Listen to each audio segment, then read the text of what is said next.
Wer hat Wingardium Leviosa auf dem angewendet? Wer war Wifi? Bist du da irgendwo? Also, das war aber danken, dass du jetzt so viel los hast. Danke für deine Unterstützung. Freut mich. Sehr gut. Oh, da ist Kraut. Oh, ich hab mich noch nie so über Gras gefreut. Ja. Jetzt schleicht die halt einmal hin. Das gibt's doch nicht. Oh ja, da geht's zu. Die haben noch keine LED-Birndeln, habe ich. Da schon Röhrenbirndeln haben die noch. Das ist nicht zeitgemäß. Der Robert Habeck, da sind. Na, da pass auf, wenn ich schicke dann Habeck vorbei, dann hat sie sich gleich ausgegeistert. Dann hast du erst ein Gespenst in deiner Bude. War ziemlich cooler auch, definitiv. Oh, jetzt kommt die blöde Fotze von hinten. Möchtest du eigentlich. Oh Gott, das ist jetzt zweifelhaft da. Ich hab's. Nein, leider, ich hab's nicht so gemeint, wie ich es gesagt habe, okay? Halt sein Bittchen zurück. Kurze Frage. Das Arkham Asylum, ist das ein Hochsicherheitsgefängnis oder einfach eine Irrenanstalt oder beides? Es ist immer wieder schön, auf meine kleine Hacienda zurückzukehren. Hochsicherheits-Irrenanstalt. Okay, ein Kombi aus beidem, na toll. Der deutsche Bundestag quasi. Was ist jetzt mit dir, Maral? Schirm ein Nümmerchen oder? Okay, sie ist offensichtlich nicht begeistert, wenn ich mit ihr ein Nümmerchen schirme her. Machst still dein Bandscheiben. Ja? Ja, ich lasse jetzt unser Headset. Warum hörst denn du da nichts? Ich verstehe die Frage nicht. Und warum hast du so viel Haar auf deinem Dödel? Noch nicht! Das meine ich ernst! Ja, ist schon gut. Hey, kannst du mir bitte nicht ins Stick Gold Tee schauen? Das war ganz zauberhaft von dir. Mats, reiß dich zusammen. Es sind Zuschauer anwesend. Ist mir wurscht, ob die anwesend sind. Ist schon gut. Der Legolas schießt dem Elch aus 5 Kilometer Entfernung mit einem Arm auf dem Rücken gebunden, einen stumpfen Pfeil mit einer durchhängenden Bogensehne ins Arschloch rein. Und zwar genau ins Arschloch. Ja? Der hat den Skill dazu. Ja? Und schaut dabei noch gut aus, richtig. Warum, aber was ist mit ihm eigentlich verkehrt? Hat er irgendeine Störung, hat er irgendeinen Knick in der Matrix? Oder warum läuft der gegen sein Gitter? Ich verstehe die Frage nicht. Da haben wir wieder beim Thema. Durch den Helm, da siehst du keinen Meter durchgesogenen Kibius. Das kann nicht anders sein. Das gibt's nicht, so blind kann kein Mensch nicht sein. Ich bin mir jetzt nicht sicher, wie ich drauf komme, aber ich glaube, die haben so einen Dödel angeschnitten. Ne? Das schaut nicht ordnungsgemäß aus, was du da hast. Ne? Ich meine, du wirst mich jetzt gleich umbringen, aber ich wollte einfach nur mal eine Frage stellen. Ne? So ganz freundlich. Aber das Eis ein wenig brecher. Verstehst du, wie ich meine? Dieses Pokémon fühlt sich glatt und feucht an.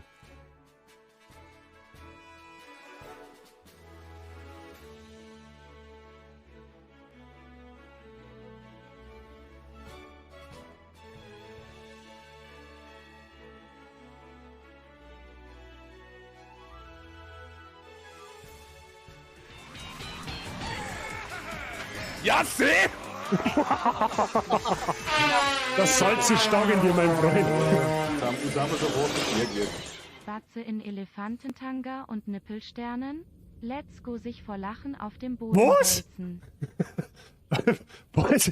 Batze in Elefantentanga und Nippelsternen. Jetzt wird's aber schon extrem. Also, ihr sollt's nicht die Viewer eher einen Kopf bumsen mit deinen. Also, so ein Unrealismus.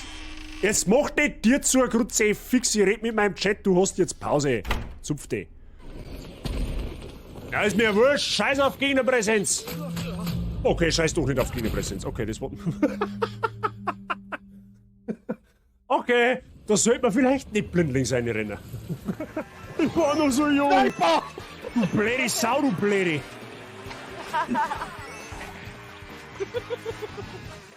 Die ist zwar von den Stats her ein bisschen schwächer wie die, wo wir gerade gehabt haben, aber die schaut halt dafür auch um 5 Punkte besser aus, gell? Also da kannst du jetzt wirklich gar nichts sagen. Ich mag das nicht mehr. Mehr Fashion ist mehr gut. Scheiß auf Stats, Hauptsache man schaut geil aus. Ist die oberste Devise in einem Soulspiel.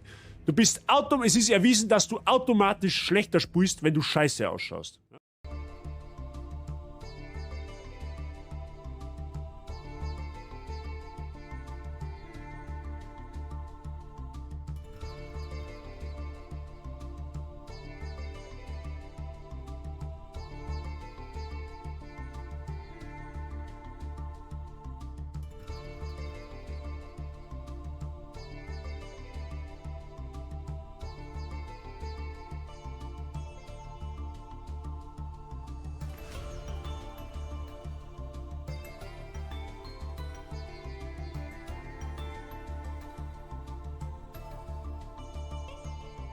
Moin.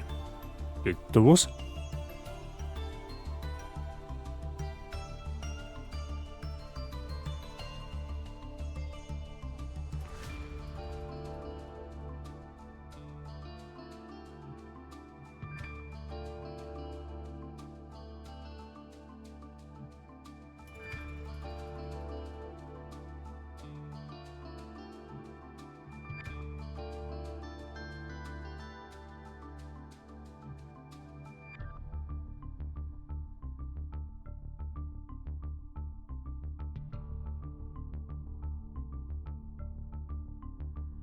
So, guten Morgen, grüß Gott.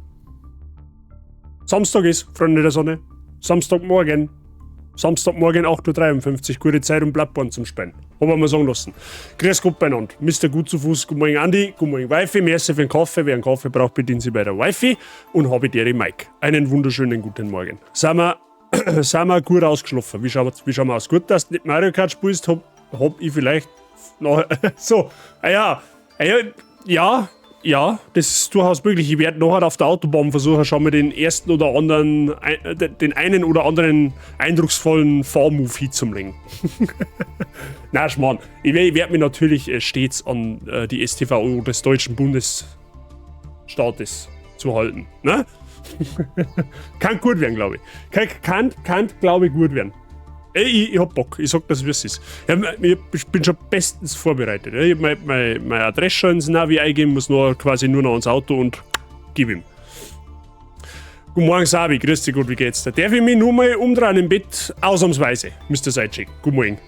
Ausnahmsweise darfst du das noch einmal.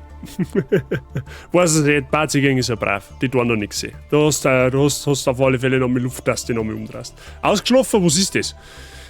Ja, das stimmt. Das stimmt. Wobei es bei mir eigentlich tatsächlich halt geht. Muss ich tatsächlich wirklich sagen. Ja, gestern noch Frühschicht gehabt und dann noch Training gehabt und dann bin ich eigentlich gestern relativ zeitlich ins Bett gekommen und hab halt geschlafen bis um 8 Uhr. Und dann hab ich so auf den Weg geschaut und mir, ich soll in einer Dreiviertelstunde am PC sitzen? Ja, ich sollte mal aus dem Bett rauskommen. Leute, wie geht's denn? Ist alles fit bei euch? Bis auf die einen oder anderen, die wo vielleicht noch ein bisschen einen Müdigkeitsanfall haben. Ich hoffe, soweit ist flauschig. So, ja, ich habe mir überlegt, dass wir halt Bloodborne spielen. Ich weiß nicht, ob es eine so gute Idee ist in aller Herrgottsfrüh, aber wird schon passen. Ich bin aber wie eine Bratwurst, ich will überall aufgebrochen werden. Wait, das klingt verkehrt.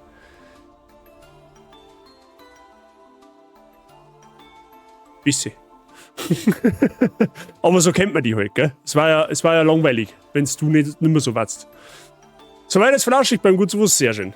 Sehr schön. Ich hoffe, bei euch hat es unwettertechnisch ein wenig in Grenzen gehalten. Ich habe gestern in die Wetterprognosen, die kannst du zwar nicht immer für vornehmen, aber habe ich gelesen, dass Richtung München da aufgeht, dass da wohl schwerste Unwetter geben oder hätte geben sollen.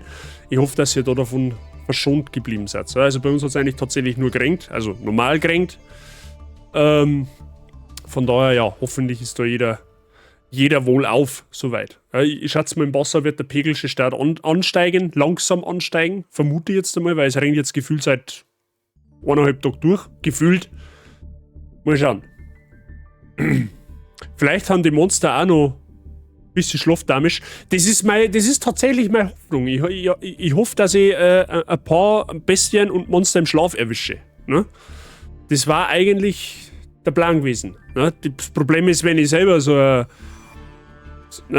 traumhafter Teufel bin, dann kann es mir halt auch passieren, dass mir das genauso passiert. Aber mal gucken. Da ringen wir stärker, mal leichter. Mehr haben wir zum Glück nicht abgekriegt. Gott sei Dank. Gott sei Dank. Wie gesagt, also wenn's bei euch einmal einen Tag so regnet, wie es am Metallica-Konzert am Freitag geregnet hat, holy shit, dann kannst du im Stadion schnorcheln gehen. So auf die Art. Da haut schon gewaltig was her, wenn's irgendwo mit erwischt. Beim Gutsufuß auch nur Regen, okay, sehr gut. Ja, es ist sehr gescheit. Also ich bin gestern statt 100 km/h nur 50 km/h gefahren, weil es durch den Dreck vom Acker gegossen hat, wie ein Wasserfall und das mitten über die Straßen. Ja, dann wenn du wieder so sinnflutartige Regenfälle hast, das ist natürlich absolut unzauberhaft. Deswegen war jetzt meine Frage, ob es bei euch halbwegs vernünftig gehaust hat. Also vernünftig im Sinne von leicht. Ne? Nicht damisch. Bei uns hat es in der Nacht mal pisst, jetzt ist es wieder aus. Okay, also verhältnismäßig normaler Regen. Bin seit circa 4 Uhr wach, sieg ich aber der. Kann da eigentlich Schlaf brauchen, aber der Bazi macht am Frühschoppenstream. Ich merke schon, da geht halt. Du hast aber natürlich genauso wie der Sei auch eine Genehmigung, dass du den Namen ins Bett mitreißt. Gefühlt renkt seit vorgestern durch. Ja, genau. Das. Wir haben gestern sogar in der Halle trainiert, weil draußen ist definitiv gar nichts gegangen. Bei mir im Minger schifft so einfach bloß, gab schon Schlimmeres. Wie gesagt, wenn es nur normal regnet, ist sehr recht. Also es soll jetzt nicht so sein, dass Heiser aussaufen. So soll das natürlich nicht sein. Gerade aktuell haben wir wieder Sonnenschein, also extrem labil. Verdammt, ich mache halt nicht so eine Gaudi-Nuller her, Gottes früh.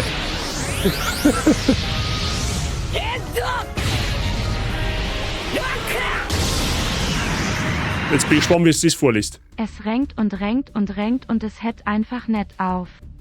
Himmel Hagor Sakrament Kreuz Kruzifix. Hey, Respekt, Weiberleute. Das hast du sogar für das, dass du eigentlich ein Preisin bist, relativ zauberhaft vorgelesen. Sehr gut. Dampfe, merci dir für deinen Resub im 16. Monat. Vielen lieben Dank. Ja, es renkt. Es renkt einfach, es hört nicht auf. Da hast du recht. Das kann halt gut, dass man halt Indoor Mario Kart fahren und nicht Outdoor. Weil Outdoor, da glaube ich, kann die eine oder andere heftige unfreiwillige Drifteinlage folgen. Merci dir. Ich hoffe, bei dir ist es fit. Aber Respekt an die Twitch-Tussi, das gibt ein Plus. Das hast du zauberhaft vorgelesen. Vor allem das Hinteraussehen. Und erschreckt mich. Ja, das. Die war richtig gut vorgelesen. Ja, man muss das Vibe auch mal loben. Man kann nicht oben nur schimpfen. Die Text-to-Speech-Dame, zauberhaft. Hast du gut gemacht. Ja, hast heute dein Soll, heute kannst du eigentlich schon gar nichts mehr verkacken. Arbeitsloser Türsteher, das bringst du auch nicht mehr an. Auf Slicks. Ja, hallo, auf der Fang. Auf Slicks, das kann es auch jeder. Wenn, dann müsste man schon auf der Fang fahren. Auto hätte aber einen Vorteil. Nein, sei bitte, sag's jetzt einfach nicht. Ich weiß genau, was du jetzt sagen möchtest. Don't do this. Na, mach dich nicht schlechter, als du bist. Ich glaube, ich ruder halt mit dem Schlauchboot noch nicht. Da zählt einen Kosten, wenn du das tust. Da zählt einen Kosten, wenn du das tust. Bier deiner Wahl.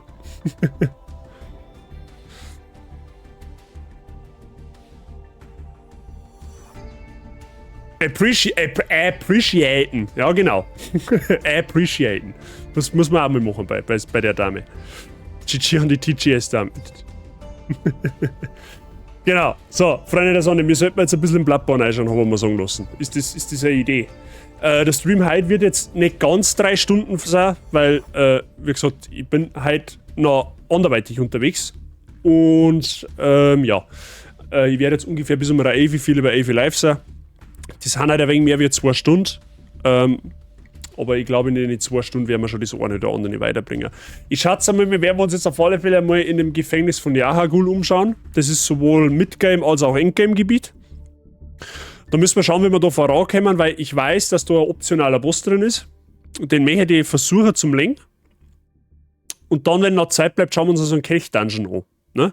So ein Chalice-Dungeon, den müssen wir quasi früher oder später sowieso alle machen. Oder 5 bestimmte müssen wir machen, damit ich mein letztes Achievement vor der Platin-Trophäe kriege. Aber können wir ja theoretisch heute schon mal anfangen damit, je nachdem, wie es sich von der Zeit ausgeht. Wenn ich natürlich jetzt 1,5 Stunden dann bei dem Boss verrecke, ja, dann wird es mit dem Kelch-Dungeon heute vermutlich nichts mehr. Aber we will try, okay? Na, weil ich mit meinem Gewicht mehr Grip und Hitze in den Reifen bekomme und bei leichter Nässe bei keinem Grip-Nachteil habe. Bei totaler Nässe helfen mir nur Heavyweights. Das mag vielleicht sein, aber du hast einen Herrn Reifenverschleiß wie mir. You know what I mean? Na, Schmarrn. Gut, Freunde, ich glaube, wir fangen mal an. Ich glaube, das ist für einen Samstag eine gute Idee. Wenn es mich fragt. Und ich glaube, ein bisschen was zum Sagen mit sich sagen, oder? Wenn wir schon so früh da haben, dann sollte man die Zeit auch entsprechend nutzen, hätte ich fast gesagt.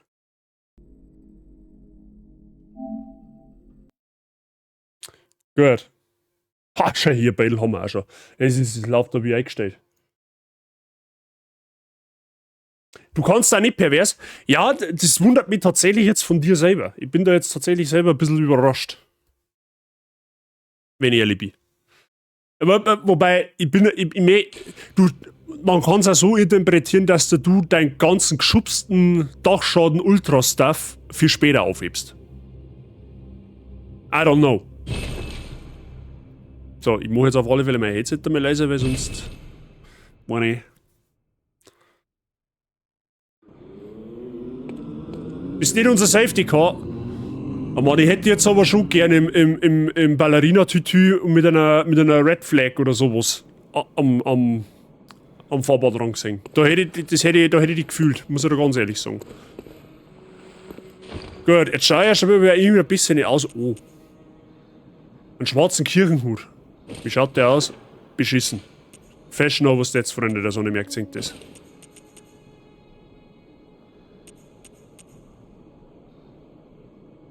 Ja, die ist besser.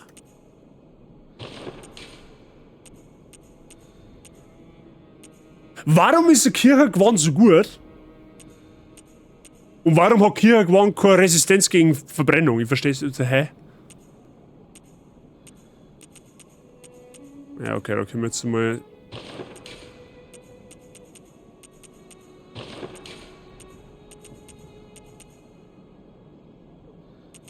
Ja, okay. Ich ziehe meinen Anzeigen-Hauptmeister-Anzug an und auf dem Helmbicke ein Signal leuchten. LED-rundum leuchten, das war's bei dir sein. Das darf ich absolut feiern bei dir. So, okay. Habe ich noch irgendwelche Blutechos zum Ausgeben? Nein, ich bin blank. Warum bin ich blank?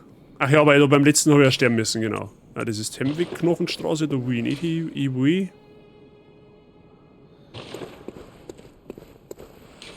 Unterirdisches Gefängnis, da will ich hin. Bilder im Kopf. Ja, willkommen in unserer Welt. Wir bauen die Hurtno-Bazi, den können wir, das glaube ich, ja. Den können wir definitiv noch öfter brauchen. So, Freunde der Sonne, jetzt müssen wir uns aber kurz ein bisschen fokussieren, was da jetzt Phase ist, okay? Wir sind im versteckten Gefängnis Yahagul, ne? Diese Sackträger da unten sind sozusagen die Gefängniswärter in dem Spiel. Und die hauen böse rein. Die schauen nicht so aus, wie wenn die was kannten, aber glaubt's mir's, das ist der Krampus in extra fancy, wenn man so will. Ne? Dahinter zu geht's eigentlich Richtung Endgame. Also da muss man oder kann man im Endgame hin. Da findet man außerdem einen Schlüssel für ein optionales Gebiet. Da werden wir also früher oder später sowieso hinschauen. Es gibt aber einen Midgame-Bereich und der ist da runter drin. Da warten wir letztes Mal schon mal gewinnen, gestern hätte ich schon fast gesagt. Und da findet man unter anderem dann auch einen optionalen Boss. Wir haben von da rausgekommen. Warum hat der Kirchenanzug keine Resistenz gegen Verbrennung? Frag Notre Dame, dann weißt du warum. Ja, wie das so blöd ist, hat es aber heute schon gut aufgelegt. So, da muss man jetzt Obacht geben. Weil da ist nämlich die dumme Saufotzen da und die will uns anstehen und das ist nicht so gut.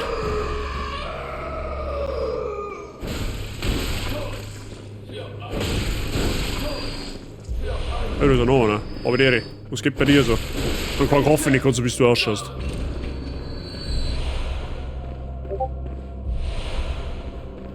So. Plus 30 Jahre FIFA. So, da hinten steht auch so ein Gefängniswärter. So wie das her haben da sogar zwei.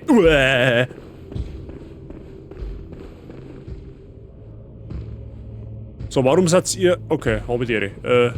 Wie schaut's aus? Ich hätte... Der holt noch dazu sauber aus.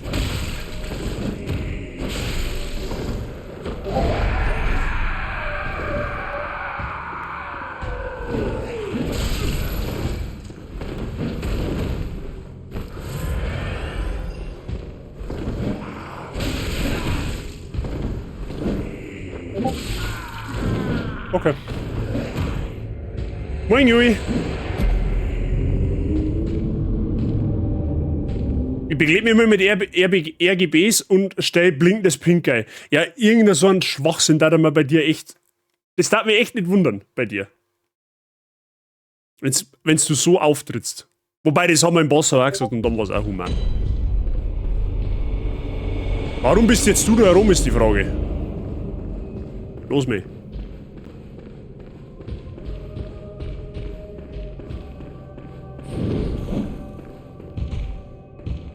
Ja, Discord pinkt gerade ein wenig, aber ich weiß nicht warum. Ist aber auch wurscht.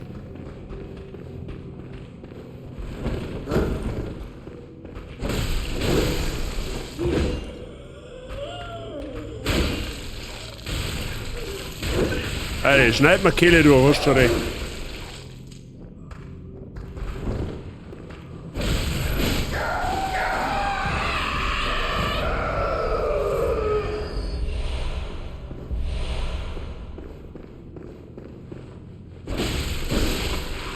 Warum hast du meine Echos?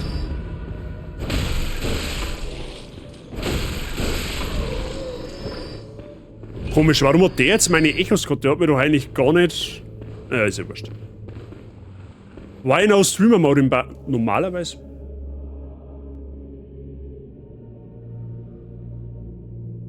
Den hätte ich eigentlich eingestellt. Why the fuck?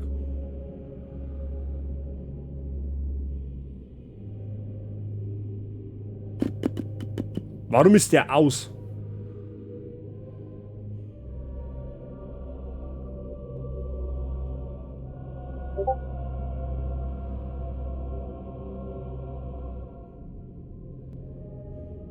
Ich bin jetzt Wizardin.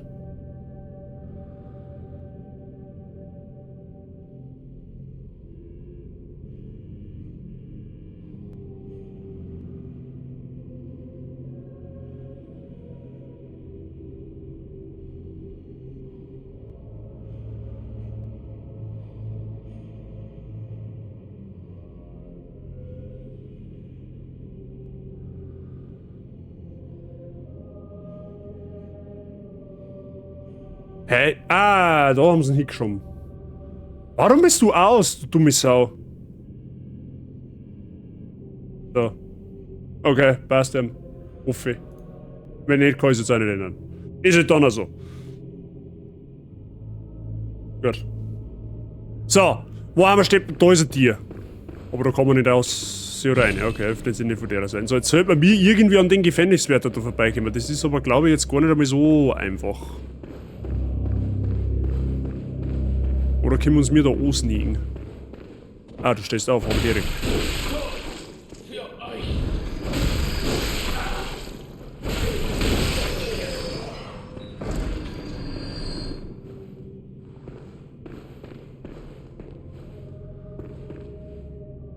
Die spielen Schafkopf vor, was? Ja, alles klar, passt.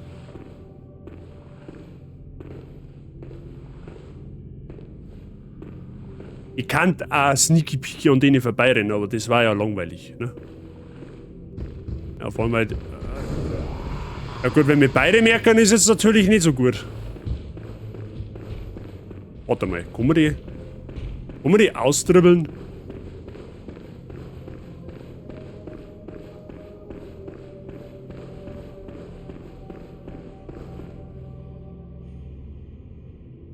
Unglücklicherweise nicht.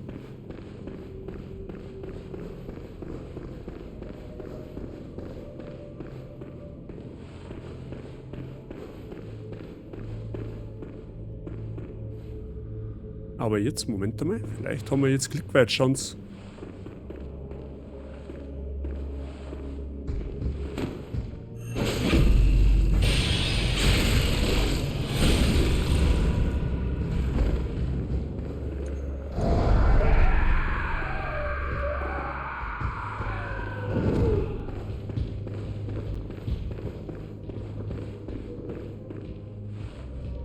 Alter, seit wann kann der sprinten?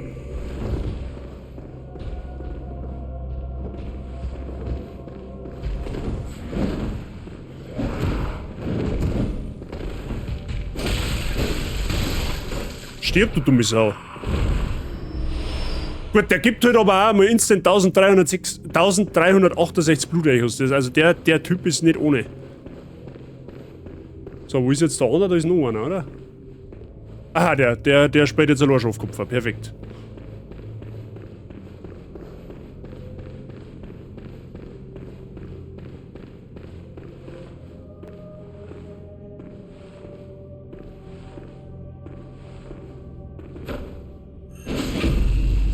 Popo, Liebe.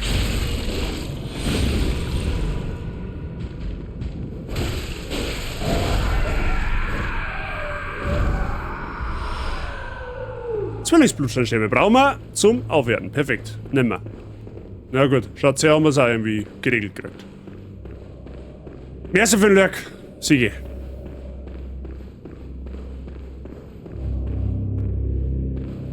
Genau, und da dahinter ist der optionale Boss.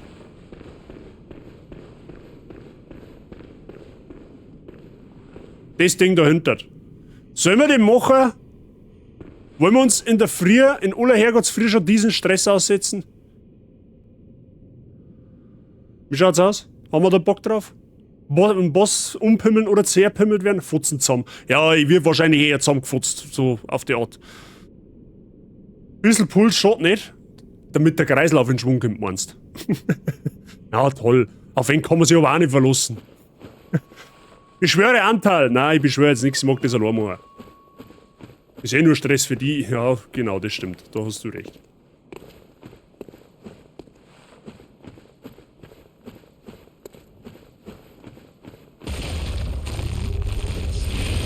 Dunkelbestie, Pal.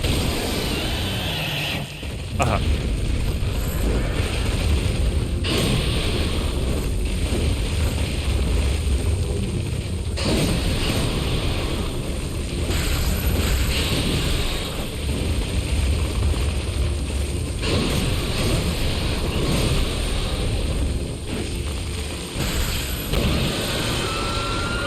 Okay, jetzt hat sie... Ich suche jetzt ausnahmsweise mal eine Ausrede. Irgendwie bin ich mit dem Anvisieren jetzt... Das war jetzt ganz weird. Ich habe ihn irgendwie in der Mitte anvisiert und habe mich quasi im Kreis geschlagen und habe ihn quasi eigentlich fast gar nicht getroffen. Ich habe den falschen Punkt anvisiert, glaube ich. Ich höre mir erstmal nur im Kopf, da kommt der Pulseinschwung. Ja, ja. So. Auf alle Fälle werde ich jetzt die ganzen Gegner nicht noch einmal machen, sondern einfach durchsprinten. Habe ich die.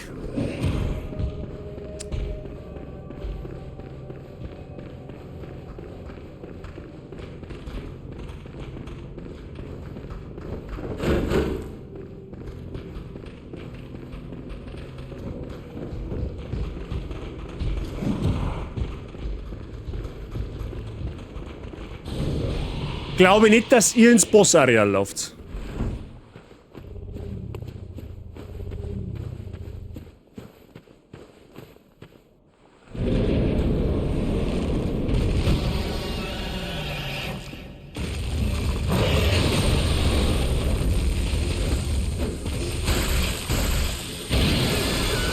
Ja, macht das Ding Schaden.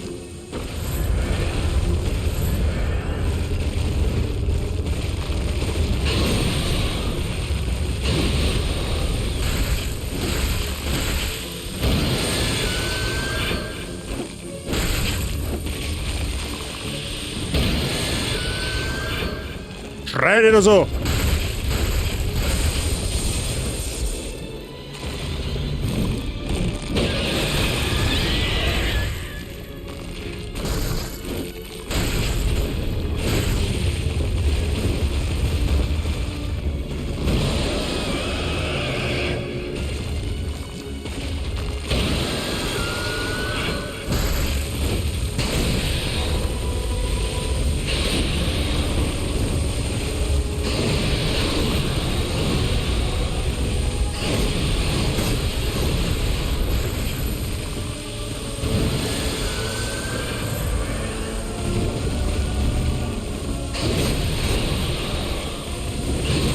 Ah.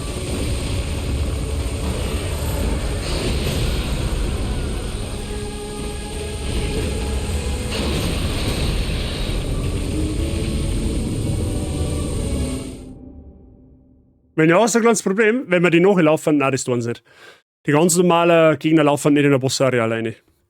Das glaube ich ist bei keinem Soul-Spieler so tatsächlich. Zumindest kann ich mich jetzt nicht daran erinnern. Ich bin mir jetzt auch nicht hundertprozentig sicher, aber ich glaube, das ist zwar jetzt ein bisschen weird, aber ich glaube, dass das Viech sogar Blitzschwäche hat, obwohl er mit Blitz angreift. Aber ganz hundertprozentig sicher weiß ich es jetzt nicht.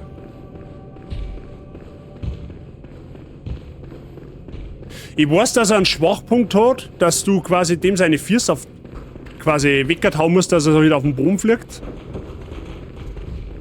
Das geht auf jeden Fall, aber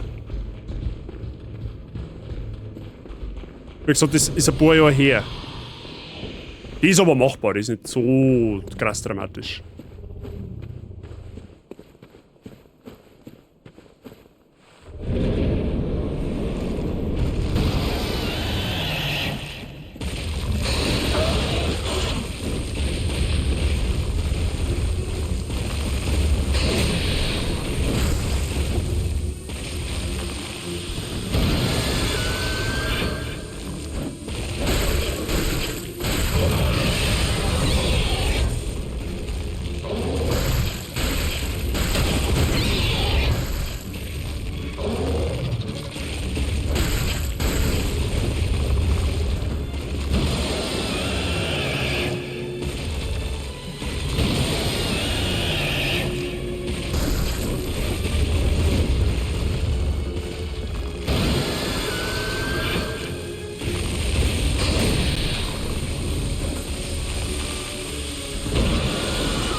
Das Anvisieren ist so komisch irgendwie, ich weiß auch nicht.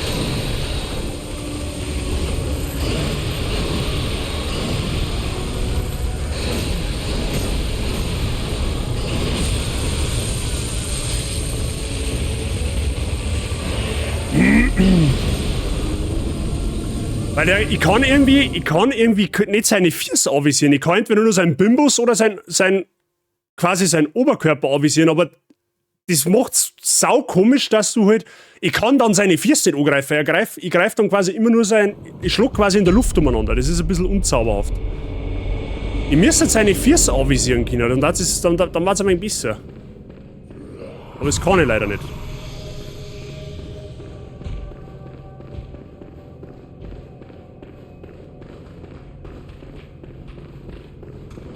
Good morning, Price.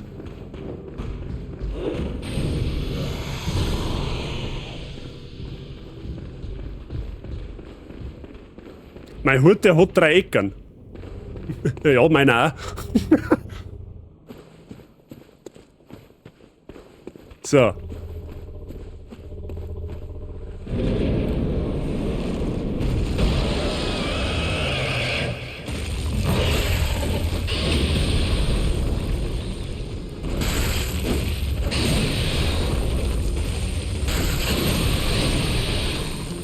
Okay, nicht anvisieren ist auch nicht unbedingt das Beste.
Oh.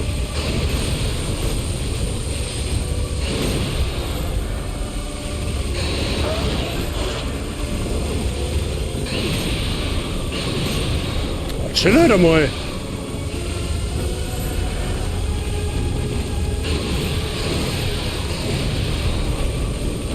Jetzt hau ich schon wieder in der Luft umeinander.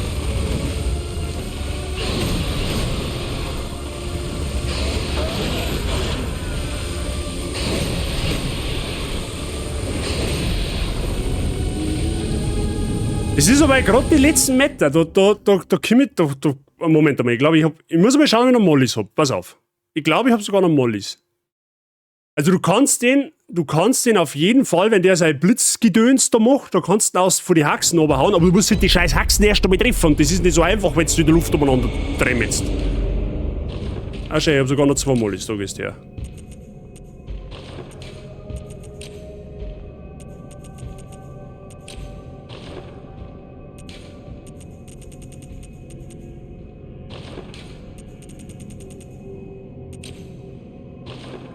Das probieren wir jetzt einfach aus, ob der Blitzschaden nimmt. Normalerweise ja.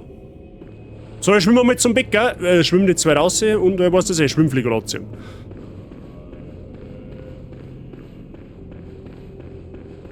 Macht einen Kajakverleih auf. Ja, der Dampfi hat auch schon gesagt, er rudert heute noch nie dabei.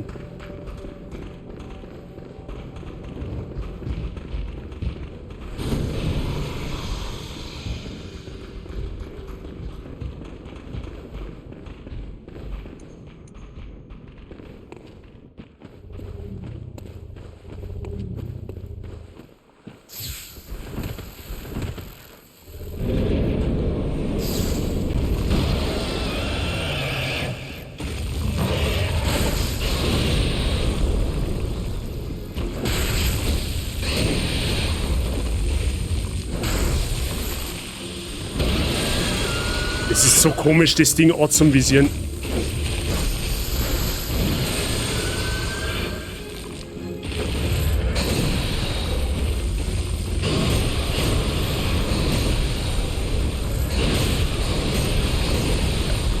Oh, leck! Ich hab die gar nicht mehr so nervig in Erinnerung.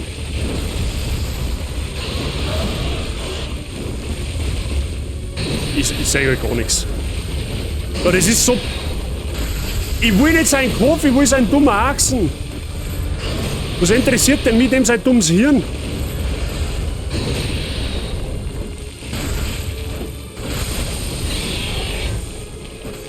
Nein.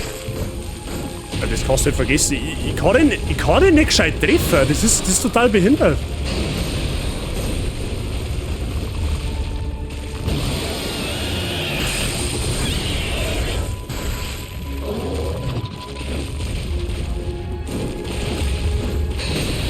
Das ist nicht gut gemacht.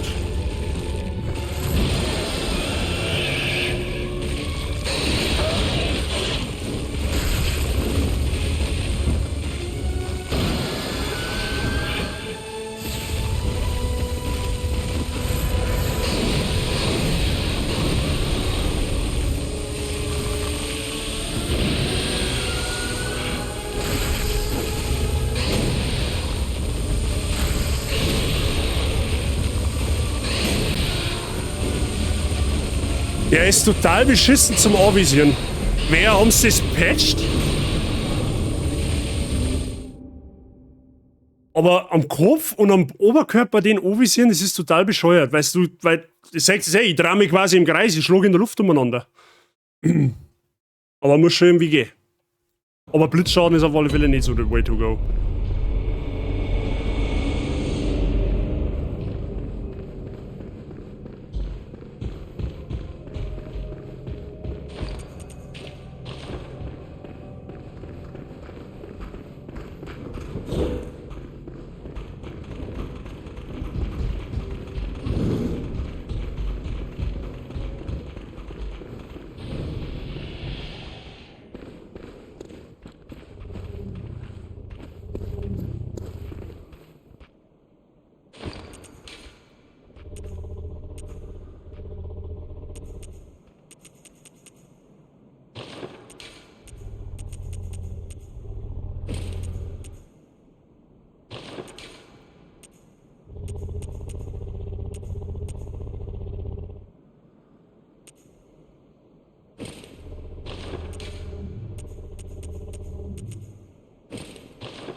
Schauen wir, ob man ein bisschen besser eine Blitzresistenz, ob man die selbst hilft.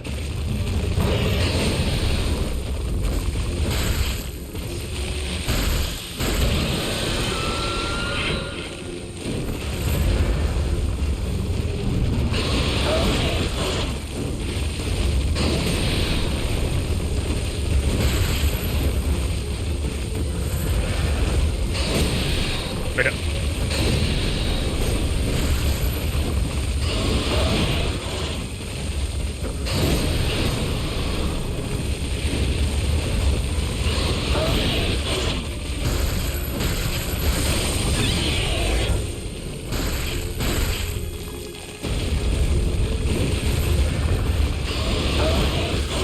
Der hat ein ganz mieses Timing.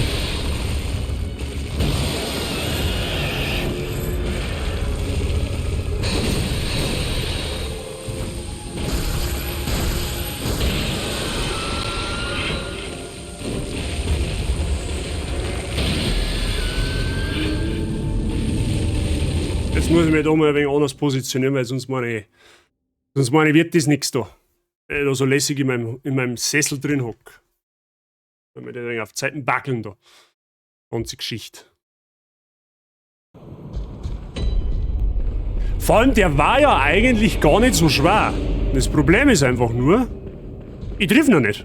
Ich triff ihn nicht, weil ich nicht gescheit umvisieren kann. Beziehungsweise, weil der nur 2 Punkte hat, wo man umvisieren kann. Das ist einmal sein Kopf und einmal sein Körper und beides ist scheiße. Weil der quasi teilweise in der Luft hängt, weil er so lange Haxen hat. Jetzt schlagst du quasi unter ihm am Bauch umeinander. In der Luft.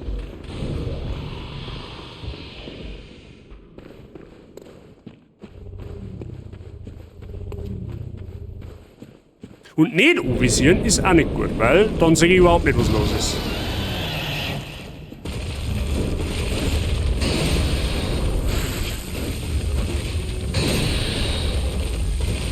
Ja, und dann dreht sich die Kamera halt so blöd. Das ist das.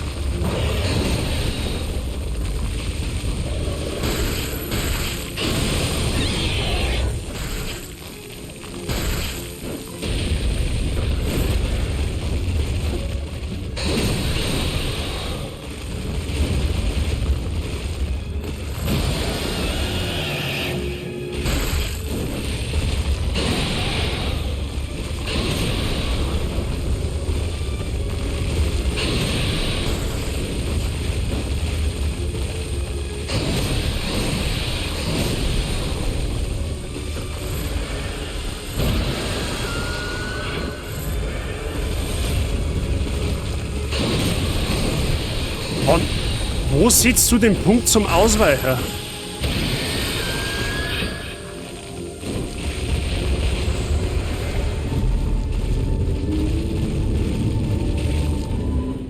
Wo setzt du den Punkt zum Ausweichen? Dem sein Wischangriff, der trifft mich jedes Mal und ich weiß nicht, wo das Timing ist. Aber gut, das werden wir schon herausfinden. Ja, das ist der einzig gefährliche Angriff. Wenn du da einmal durchdatscht bist, dann schluckt er ins Leere, weil dann erwischt er dich nicht mehr.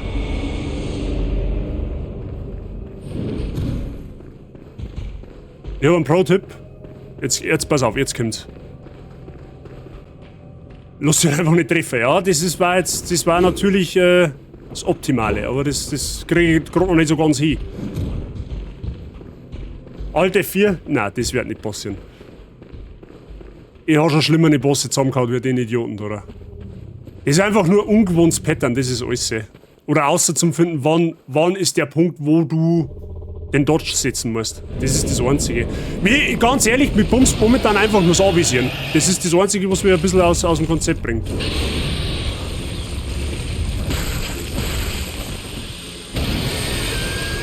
Und was auch immer das jetzt war.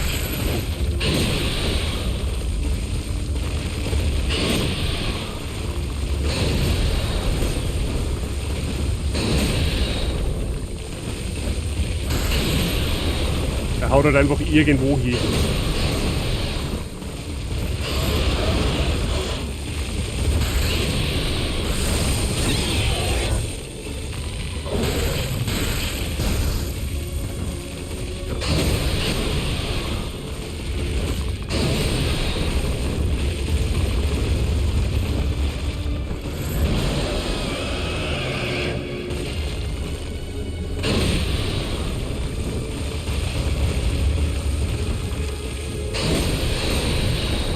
Ja, das ist. Auf einmal dreht sich die Kamera so saublöd und ich hau einfach irgendwo hin.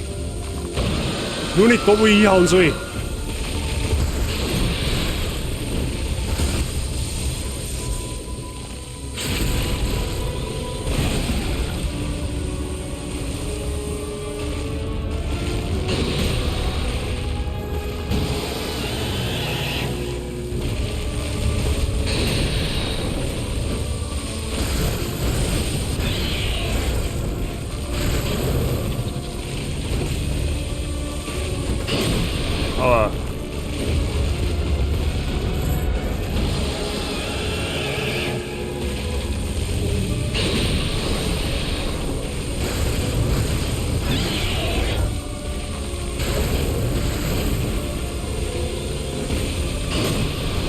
Perfekt, Molly daneben geworfen. Perfekt, Molly daneben. Ah, der hat sogar getroffen.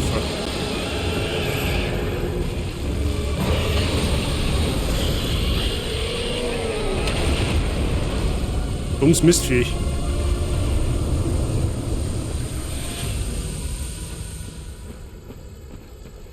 Hat keiner gesehen, war First Try. So schwer war er nicht. Mein Gott, nein. Auf dem Blick steht, aber sonst. Ja, gut.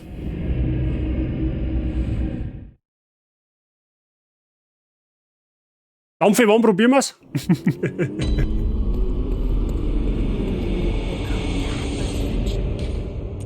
So, wie viele Aufstiege haben jetzt das? 2. Ja, herzlichen Glückwunsch, das hat sich orientiert. It's the biggie! Do the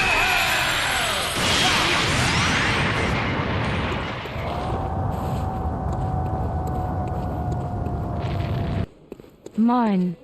Also, Habitäre, merci dir für deinen Resub mit Prime im 5. Monat. Danke dir. Alles fit bei dir. So, was haben wir jetzt da? Blitz, jetzt kann ich Blitzpapier kaufen. Ja, perfekt. Was haben wir da noch? Blut unterlaufen. Gut, bringt mir jetzt. Naja, komm, kaufen wir 4 Shot dem nicht. Ja, läuft nicht bei dir. Konzert war gut. Boah, das war Bombe, Alter. Das war ungefähr das krasseste Wochenende, was ich jemals gehabt habe bisher. Und das heißt was mit 31 Jahren. Nein, war gut. War auf alle Fälle gut. Am Freitag hat es uns ziemlich der Shift. Also da war direkt über den Stadion dann ein Gewitter, aber war trotzdem saugeil.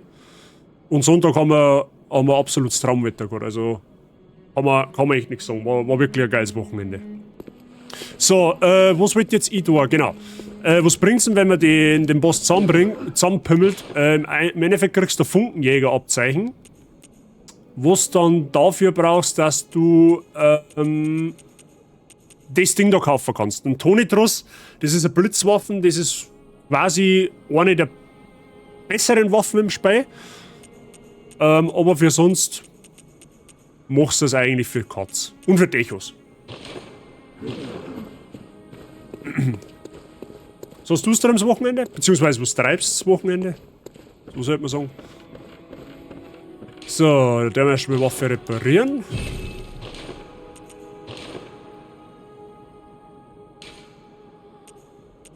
Okay, ich habe immer nur noch 2 Slots. Aber kann ich... Nein, kann ich leider nicht. Wir brauchen 8 Scherben von wir brauchen 8 Zwillingsblutsteinscherben und wir haben ein Sim. Aber das passt. Ist die Blitzbirne hier? Ja! War eigentlich nicht so dramatisch, einfach nur ein bisschen unglücklich gestellt, sagen wir es mal so. Blitzbirne ist ja, kaum gehst du zum Bäcker, dann läuft's. Puh, ganz chillig, heute auf den Geburtstag. Ah, okay, nice. Dito. Da haben wir ein Arcade-Phone.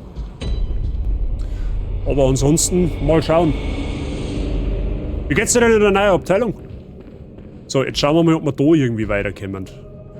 Ja, genau, der springt mir gleich über den Haufen mit seinem...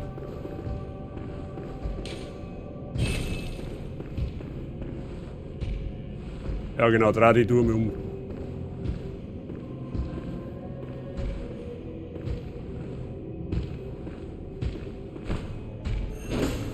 Ja, okay, da bin ich nicht. Komm du da mal her, das meine ist... Eine schlechte Idee. Gut, wir hätten auch von der anderen Seite umbringen können, das wäre vielleicht auch gescheiter gewesen, aber naja. Das Wetter ist mega beschissen. Ja, das ist Indoor tatsächlich.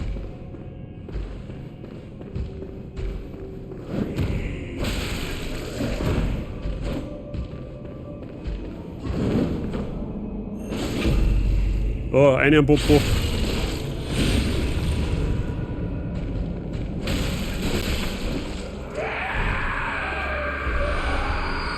Oh, jetzt glaube ich, haben wir das letzte Upgrade für unsere Waffen gekriegt, tatsächlich.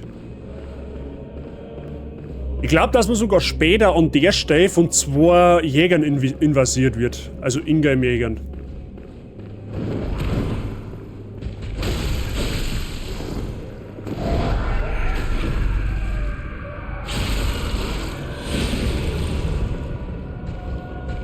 Maul.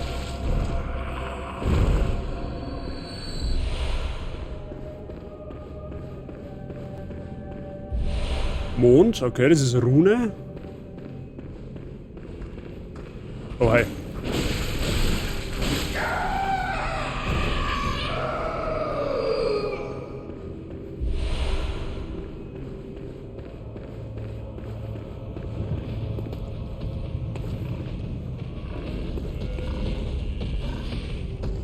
Okay, da läuft der Schweiner umeinander.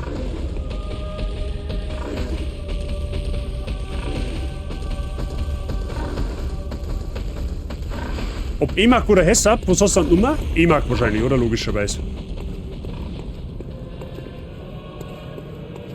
Stimmt, in dem Gebiet, da ist später ein Mainboss. Jetzt erinnert ich mich wieder. Also da müssten wir früher oder später sowieso her.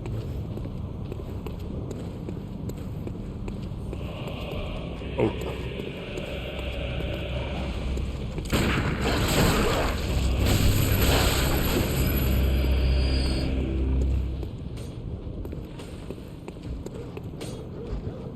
Ah, die haben natürlich jetzt nicht so stumpfsinnig und rennen an mir vorbei. Nein, es hat tatsächlich dauert noch besser und ist ja ganz chillig, wenn wir mal eingearbeitet sind. Ah ja, okay, ja gut. Wenn, dann muss aber passen, gell? Au! So, wo ist jetzt der geschissene Hund? Schnauze.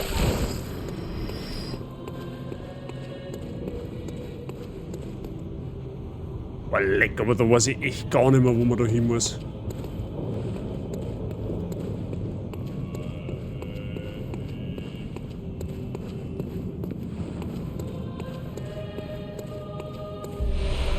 Rasendes Kaltblut. Ja gut, das ist Stufe 7, also wir haben schon relativ...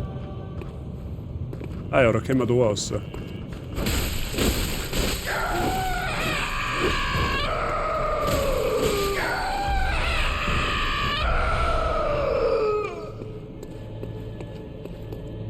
Okay. Wieder der Zwillingsblutsteinschirm.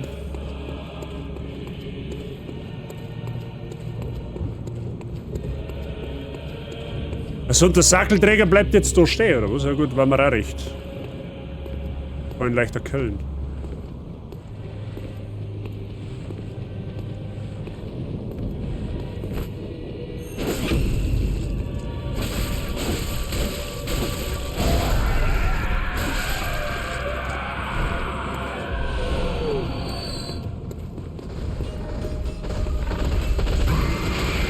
Okay, aber jetzt hätte ich mir geredet, dass du da hinterher gibst.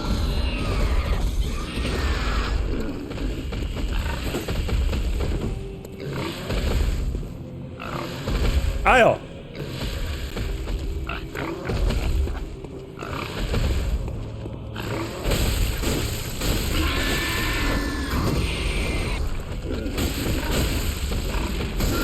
Schnauze.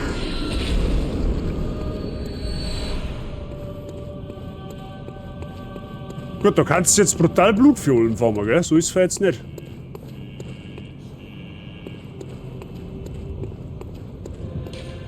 Cyan, ein Bleichbluthimmel. Ja, nicht ganz. Genau, weil da das Tor ist erst ab einem gewissen Punkt im Spiel offen und da hinten findet man dann einen Mainboss, den man legen muss.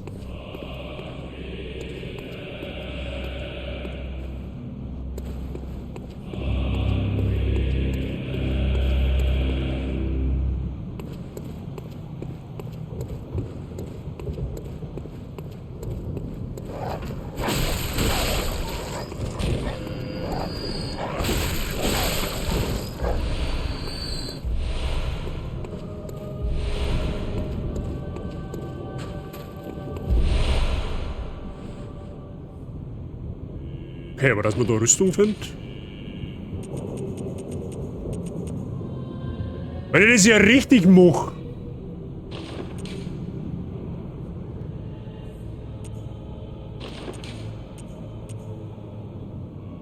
Gut, bis auf die Handschuhe, die haben okay.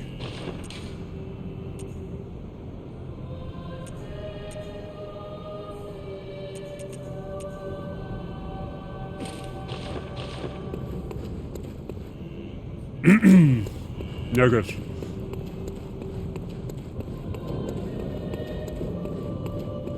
So, von dort drin haben wir Kämmer. geht's auch noch rundum, oder was?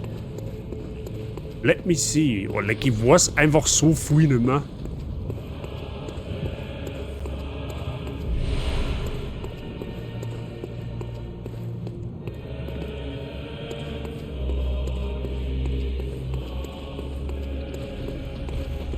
Und da ist nochmal irgendeine Fackel.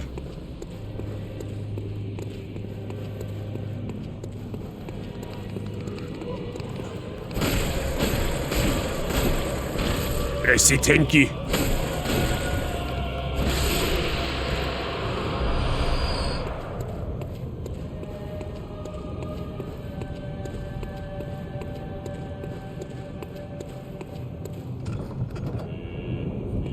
Ah, jetzt haben wir da die... Ah, okay, perfekt. Jetzt haben wir den Weg da auch offen. Passt.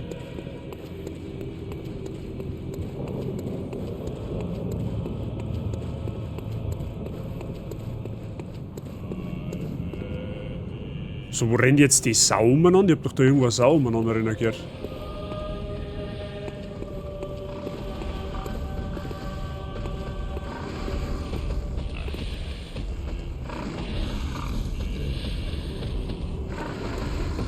Ach, da unten steht's drin.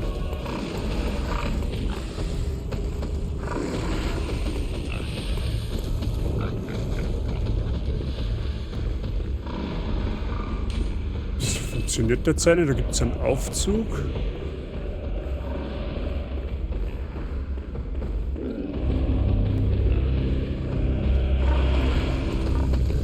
Ah, da können wir aber jetzt nicht oben, oder?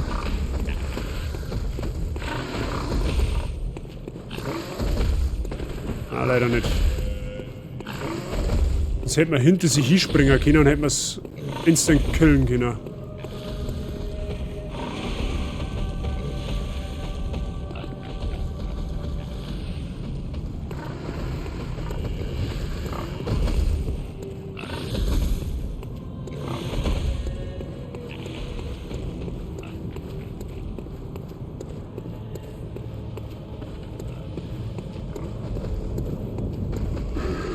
Ja, komm du da mal rausgeflogen. Ist.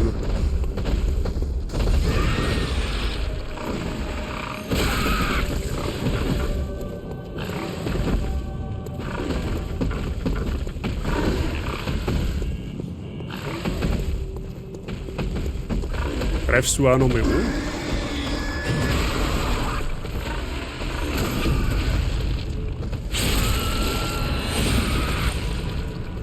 Mescalin habe ich dir, grüß dich gut. Alles fit?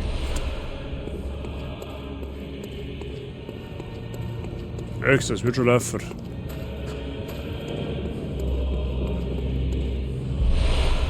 Jetzt Papier, okay. Sie und selber? Ja, soweit ist gut. Ich bin jetzt wach, nachdem wir schon mal einen Boss zusammengehauen haben. Spanky Ham ist jetzt. Schinken, ja.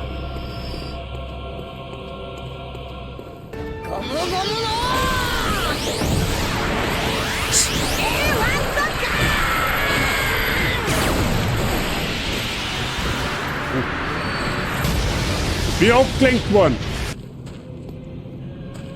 Gut zu Fuß, danke dir, dass der Mescalin ein Subgift ist. Mescalin, willkommen in der Basis-Gang. Viel Spaß mit den Emotes. Bedanke dich bitte schon beim Gut zu Fuß. Gut zu Fuß, danke dir. Vielen lieben Dank. Ein geschubstes Basis-Gang-Mitglied mehr.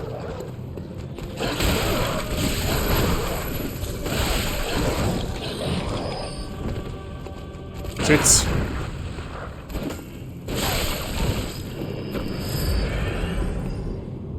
So. Sonst irgendein Wuffi, der stresst mich. Oh, das ist dir, oder? Ist da dir? Ah, ist gar nicht. Schaut mal so aus.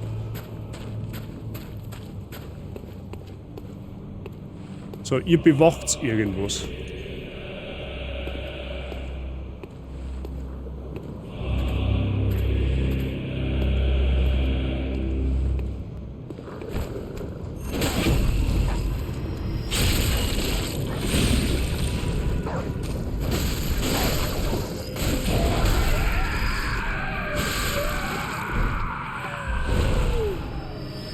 Okay, wir finden da auch die Waffen, die wo wir jetzt durch das Blitz Talisman freigeschalten haben im Shop. Also da herunter kann man die Waffen tatsächlich sogar noch finden. Dann habe ich vorher gerade einen Blödsinn verzeiht, weil ich hab gedacht, du musst die Bestie erlegen, damit du die Waffen kaufen kannst. Ich habe nicht gewusst, dass du die noch findest. Aber gut. Hat mich Spey quasi von selber berichtigt. Gut, ansonsten glaube ich, gibt es da jetzt erstmal nichts. Wie gesagt, das ist eigentlich Late-Game-Gebiet, wo es jetzt erstmal nicht weitergeht. Bis auf Weiteres.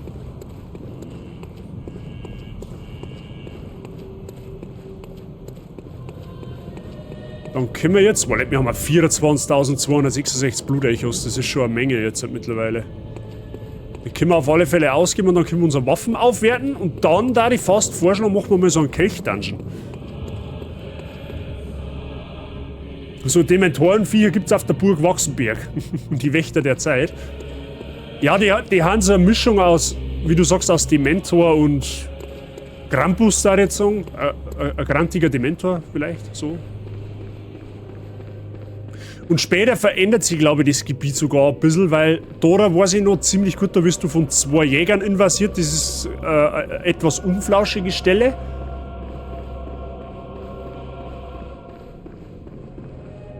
Und ich glaube, du hast dann da links auch noch rausgehen. Wenn mir nicht alles täuscht. Aber wie gesagt, das ist alles ewig her. Da haben ein paar Erinnerungslücken vorhanden. Und nur mehr ein Schritt von Dachschaden Ultras entfernt. Ja, ja. Ich weiß nicht, ab wann man als Dachschaden Ultra zählt, aber das, keine Ahnung. Ich glaube, sobald man... Ich glaube, du wenn's 2-3 Mal in meinem Stream warst, dann meine bis ein Dachschaden Ultra. So gefühlt. So, jetzt erst mal Waffen verstärken. Sägehackbeil schauen wir auf +6. Und jetzt brauchen wir dann Blutsteinbrocken. Das ist quasi die nächste Steigerung. Die werden wir aber so schnell erstmal nicht finden. Also unsere Waffen bleibt jetzt bis auf weiteres erst einmal eine ganze Weile auf +6.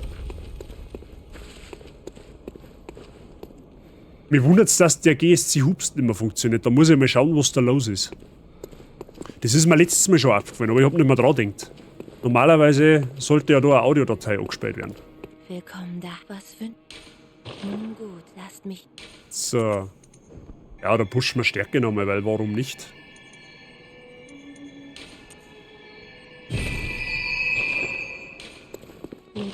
Gut, aber die Frage ist jetzt... Nein, die Frage ist nicht, wo es weitergeht. Ich weiß, wo es weitergeht. Tatsächlich. Oh. Geschubst. Geschubst! Nicht GSC Hubs, sondern geschubst. Ich glaube, der hat eine Sprachupdate gekriegt. Merci wieder eine 69 Bits. Vielen Dank. So, wir haben jetzt da ein tumerianisches Labyrinth. So.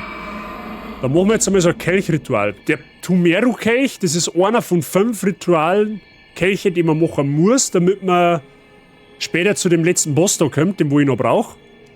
Und da fangen wir jetzt einfach einmal an. Also geht nicht, weil wir Ritualblut angeht. Ja, Moment, ich muss noch Ritualblut kaufen. Entschuldigung. Dann halt so. Das hätte es jetzt aber auch nicht braucht. Müsst ihr gut zu Fuß, gell? Was für dicke Steine! GSC Hubst. Ja, dann halt so. Merci für deine 100 Bits. Vielen Dank. So, Kelchritual. Ritualblut haben wir gekauft. Easy.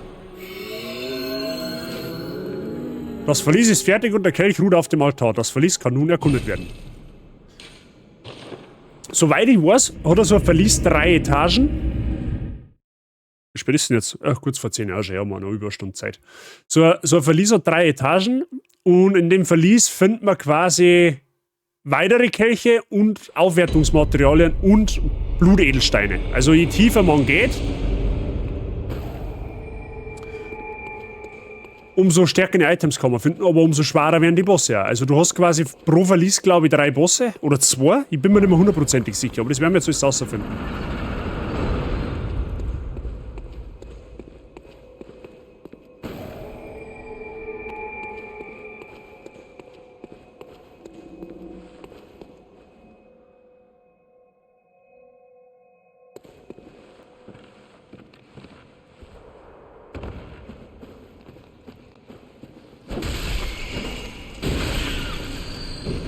Gut, das ist wie gesagt der erste Dungeon. Wir haben halt jetzt dafür eigentlich sauber stark. Ja, weil wir haben uns ja entsprechend hochgegrindet. Was heißt hochgegrindet? Hochgegrindet haben wir uns eigentlich nicht. Wir haben halt jetzt einfach schon dementsprechend lang gespielt.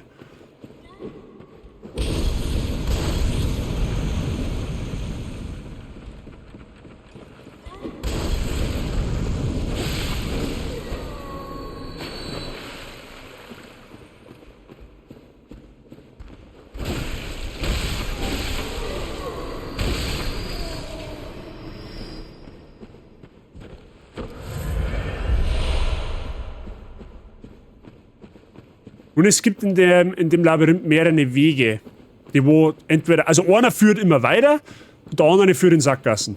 Und in den Sackgassen kann man halt oft was finden.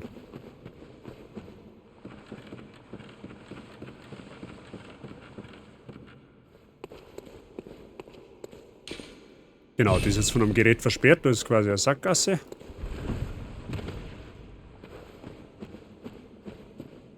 Da geht's in einen Tunnel rein. Da meine ich, ist er weitergegangen. Es ist alles so ewig her.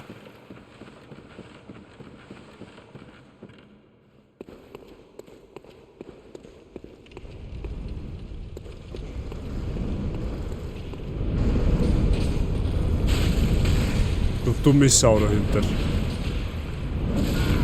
Ja, perfekt. Easy. Ach, da war der Tunnel gewesen. Okay. Von dem Tunnel kann man wahrscheinlich da auf eine Lotte aufsteigen. Immer mal schauen.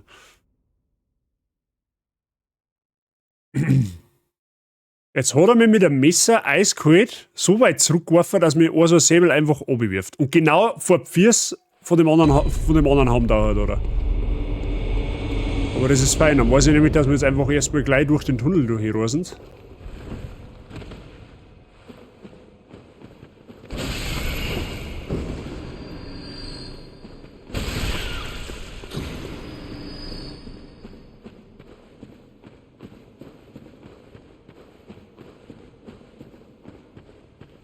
Achso, da können wir woanders aus, oder was? Aha.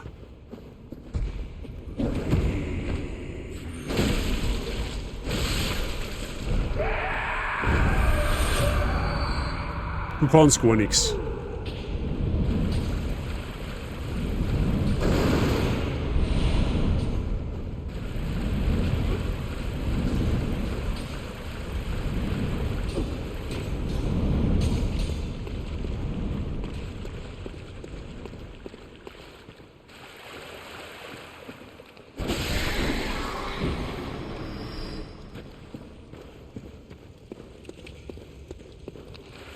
Verdammt doofe Rotzen.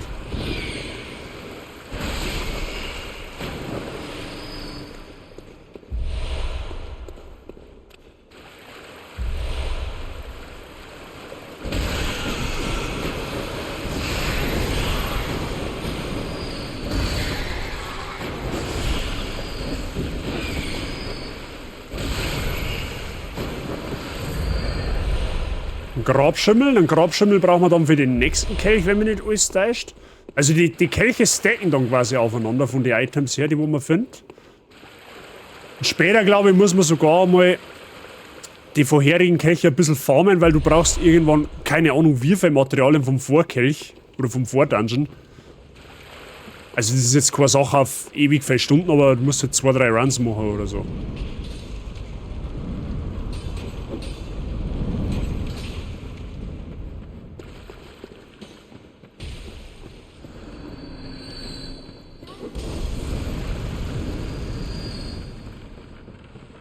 Ja genau, weil du da mal wieder bist gut aufgekommen.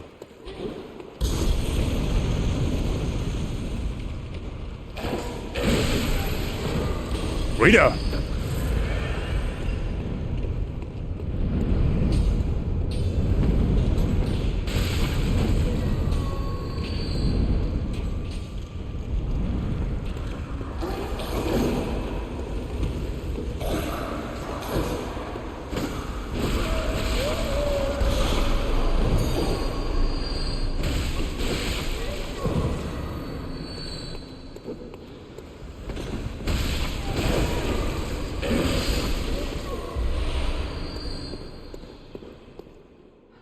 Muss halt noch ein bisschen Wohnung zum Bett frisch überziehen, leere Kasten Bier zurückbringen und Folie holen und ein paar Fressalien kaufen. Ja, gut, dass heute erst Samstag ist. Also, wir haben jetzt tatsächlich Au! Aha, du stehst da dahinter, oder was? Wir haben eigentlich soweit halt alles erledigt. Beziehungsweise gestern eigentlich schon. Deswegen bin ich eigentlich ganz froh, dass wir nirgendwo mehr hin müssen.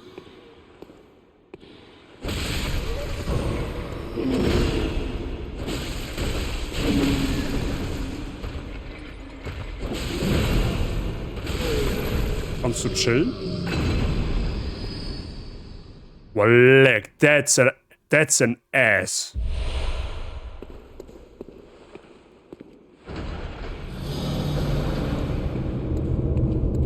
So, jetzt hat sich da die Tür aufgemacht, die wir vorher gesehen haben. Und da können wir jetzt durchgehen. Und dann müsste, glaube ich, ein Boss kommen.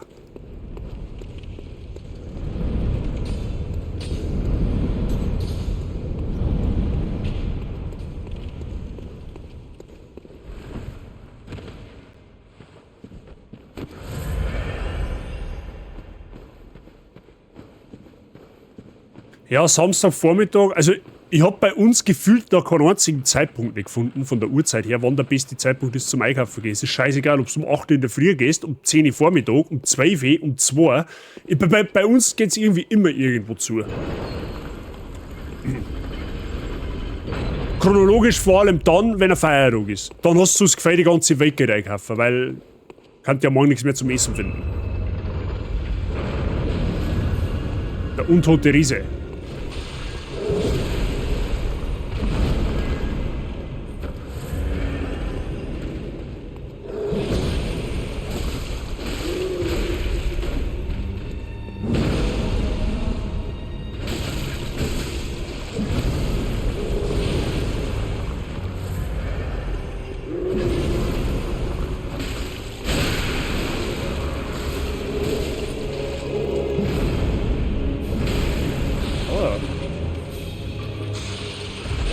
Oh, gut.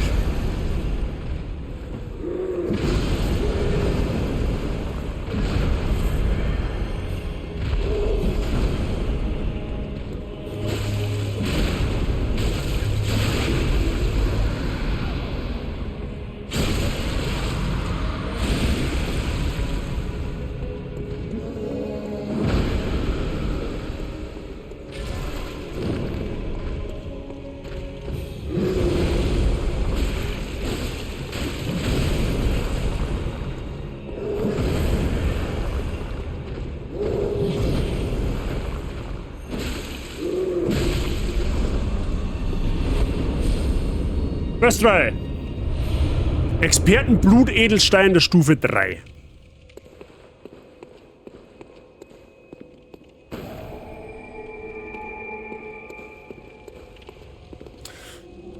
Zu mir kommt um 7 mein bester Späßel und wenn ich da gestern schon angefangen hätte, hätten meine Flauschknädel wieder einen Dreck gemacht und ich hätte... Ja, klar, natürlich, das versteht man nicht. Das ist logisch. Und da ist auch lieber auf Heidschirm, sag ich ganz ehrlich. Zusammenbackelt habe ich auch schon, Wasserflaschen zum Fahren fällt mir nur mehr und Gewand zum Anziehen. Ja, ich muss eigentlich... Mein Plan ist jetzt quasi nur ungefähr eine Stunde streamen, dann duschen, rasieren, dann noch eine Stunde mit der Frau Bazi verbringen und dann losreiten. Schön Start.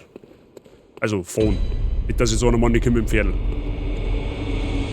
Tumerianisches Labyrinth, Ebene 2.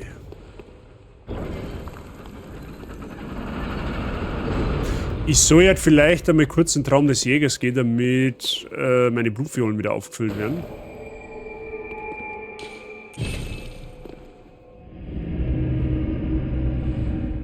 Boot war besser. Ja, der Dampfer hat gesagt, der kommt mit dem Boot. Weil es so verrenkt hat, tatsächlich.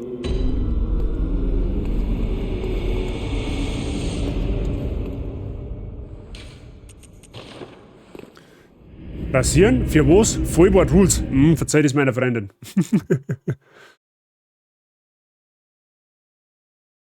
Wobei, also ganz ehrlich, ich oute mich jetzt als Mann. Das ist wahrscheinlich ein unpopular Opinion als Mann, aber ich war froh, wenn ich keinen Bart nicht hätte.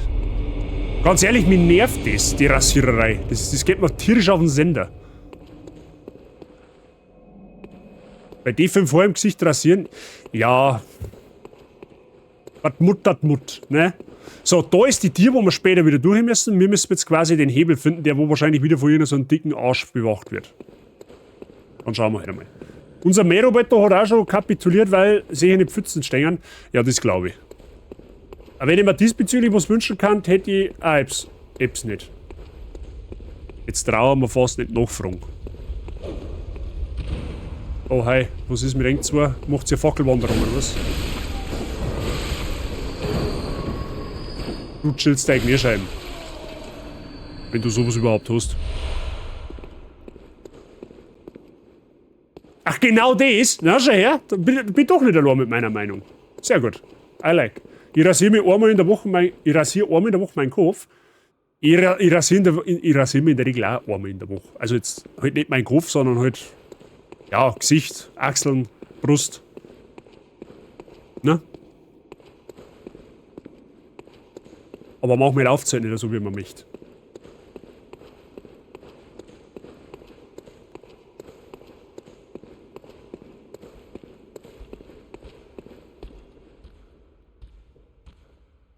Da stopft irgendwer. Aha, jetzt schon wieder gemeint, da ist wieder jemand hinterm Nebel.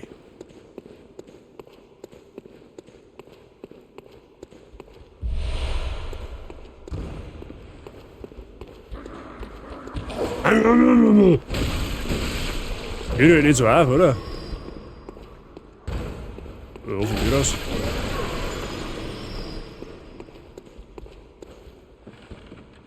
Taxen auch? Nein, Taxen nicht. Taxen rasieren wir tatsächlich nicht. Und da auch nicht, falls die Frage kommt. Meine Brust hat noch nie einen Rasierer gesehen.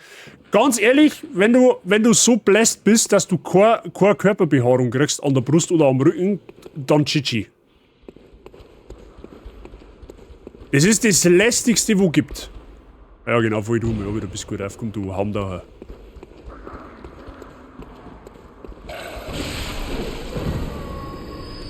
Wieso bei so voller Motivation auf mit.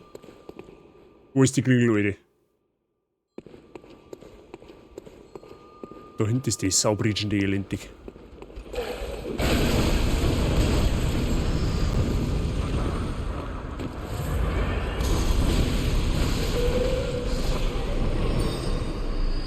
Kennt ihr aufgemerkt, die Glockenjungfrau, die ihr da gesehen habt, wenn ihr die tötet, sterben alle roten Zombies mit. Das Problem ist, die spawnt nämlich so rote Zombies. Und zwar unaufhörlich. Und da hinten ist der Hebel. Okay, gut, passt. Dann kann ich mich da hinten noch umschauen. Also Lachsen. Was ist Lachsen? Einmal im Monat 10 mm Haarschneider regelt. Ja, so kurz trage ich es nicht. Ich hab tatsächlich jetzt am Freitag kommende Woche noch einen Friseurtermin. Weil wir dann... Oh, gut, dass mir das einfällt. Freunde der Sonne, ich warne euch schon mal vor. Was heißt warne euch schon mal vor? Ich sag's euch schon mal. Kommende Woche, also jetzt die jetzt dann abbricht, gibt's noch 2 Streams und dann bin ich eine Woche in der Pause, okay? Weil ich flieg dann auf Kurs. Wir machen heuer tatsächlich eher keine Sommerpause, weil ich verhältnismäßig wenig gestreamt habe dieses Jahr, okay? Durch den Umbau etc. pp. Also sprich, ich werde eine Woche in Urlaub fliegen, von da aus kann ich halt nicht streamen, beziehungsweise mag ich halt nicht streamen. Und dann geht's aber, nachdem ich vom Urlaub wieder komme, wieder ganz normal weiter. Aber das so geht noch rechtzeitig. So, und jetzt habe ich die Orientierung verloren. Herzlichen Glückwunsch. Genau, da steht das fette Kaiwe unter, da wo man den Hebel hebeln muss. So, und es hat aber noch einen anderen Punkt, wo ich weiterkomme. Und von da glaube ich kommen wir, right? Genau, und da Entry zu kann man sich noch umschauen.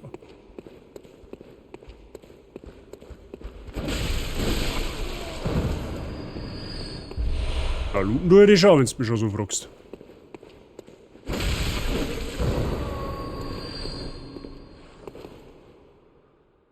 Geht ja nur das Teddybär-Image verloren. Wenn man sie rasiert, meinst.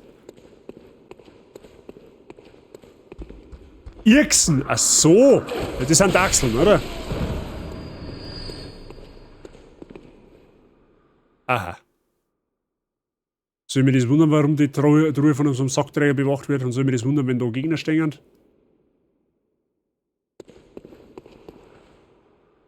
Respekt. So, habe ich die Milchgesicht, wie schaut's aus?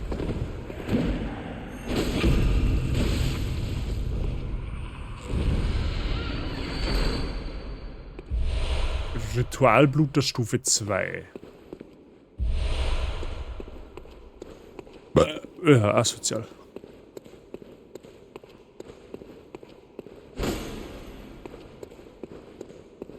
Ich bin mir jetzt ehrlich gesagt nicht mehr sicher, ob es in Bloodborne versteckte Wände gibt. Konnte ich euch jetzt echt nicht mehr sagen.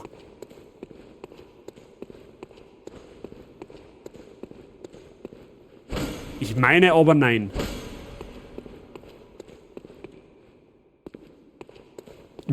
Mir war es ja nicht mehr auffallen, was irgendein kein bayerisches Wort ist, weil ich das schon assimiliert habe. Ja, du bist, also es gibt halt Leute, die haben bayerisch influenced worden und genauso gibt es mittlerweile Leute in der Bubble, die haben Austrian influenced, okay? Und der Mr. Price ist einer davon. Bei uns ist der Axel der Schwitzkasten. Der Schwitzkasten ist bei uns... Bei uns versteht man unter Schwitzkasten eigentlich was anderes. Aber ich verstehe deine Aussage.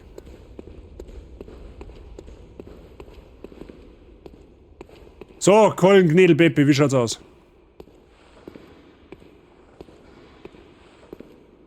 Ich werde dir jetzt einmal geschwind meine Sägehackbeil so derartig tief in deinen Arsch reinschirmen, dass du mit deinen Zent meine Schneide schärfen kannst. Passt das?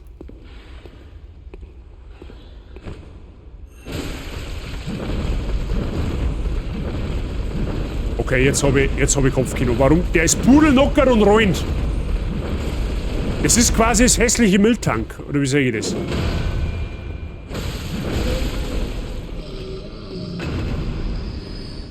Okay, wenn ich von Twitch bannt wird, dann wisst ihr warum. Ich hab einfach... Das ist Nackt-Content. Schau das. Wow, leck, Alter!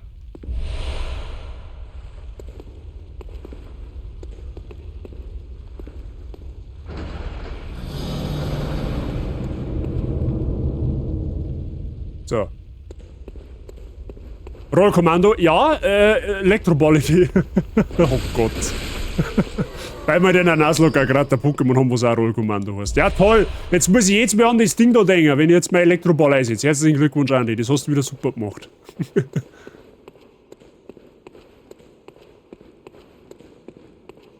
So, jetzt müssen wir erst einmal zurückfinden.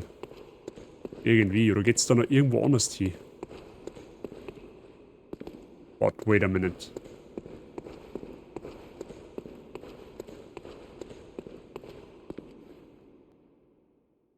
Okay, na passt.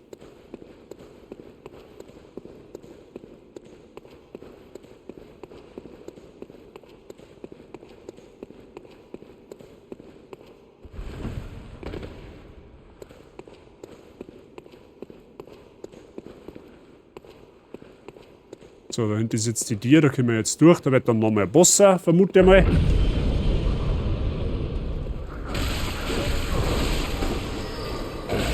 Okay, wo kommt ihr jetzt her?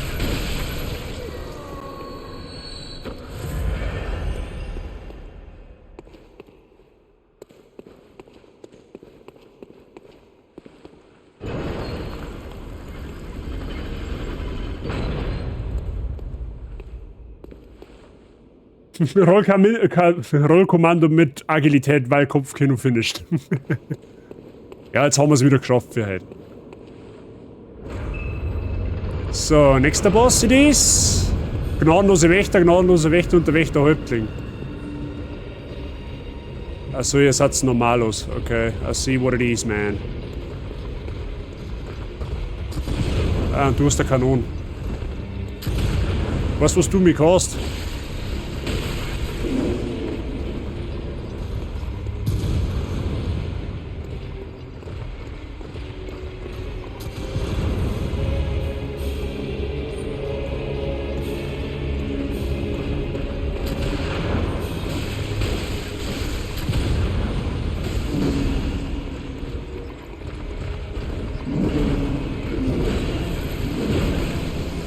Ein Schwitzkasten nehmen ist gemein, wenn wir gerade schon dabei haben.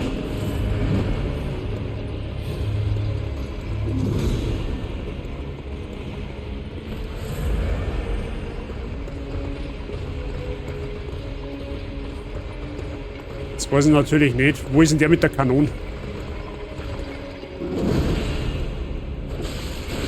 Wo ist das?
Tumero Wurzelkelch und Experten Blutedelstein. Der Wurzelkelch ist die nächste Steigerung.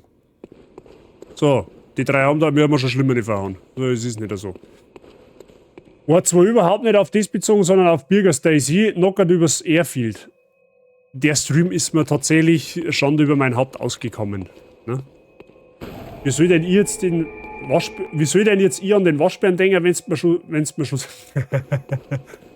Gern geschehen, Mr. Price. Das haben wir gern gemacht. Weil ich nicht anders kann. Man muss schauen, wir sei ein bisschen Verständnis entgegenbringen, ja? Nun gut, lasst mich. Oh, ein Punkt in Vitalität, gib ihm. So, da müsste jetzt rein theoretisch nur eine Ebene sein, oder? Na, da ist tatsächlich sogar Ende.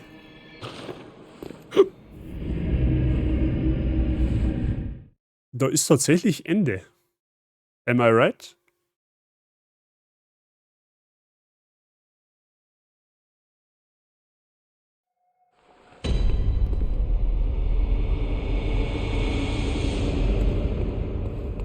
Achso, na, da geht's noch weiter, da schon ja.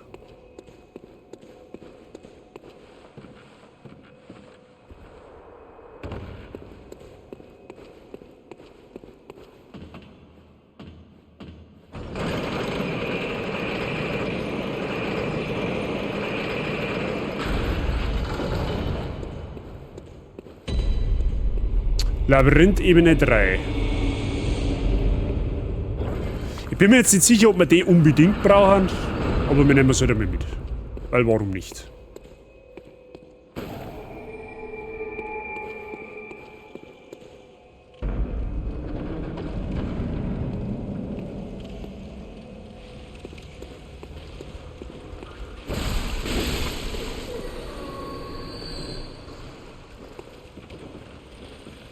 So, ein entläden.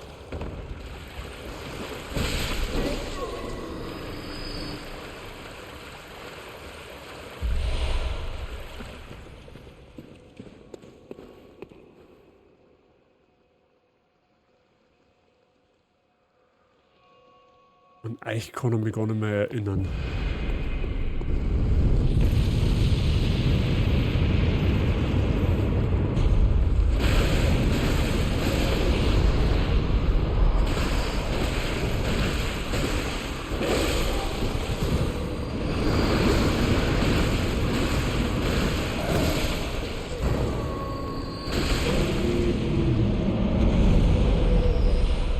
Mäßigungsblutedelstein.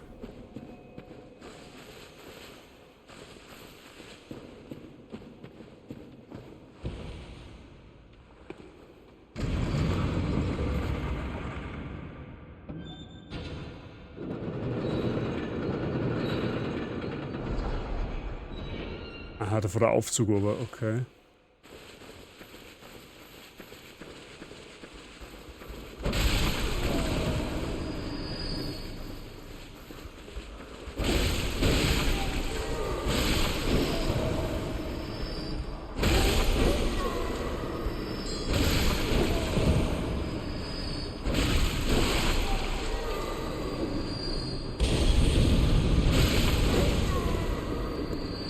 So, erstmal die Kirchentruller da umlegen.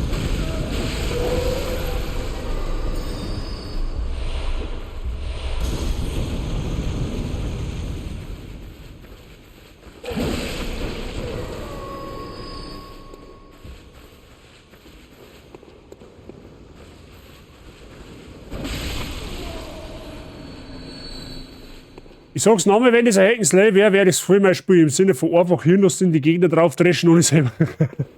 Ja, das wird Bloodborne, wenn's das ein paar Stunden gespielt hast.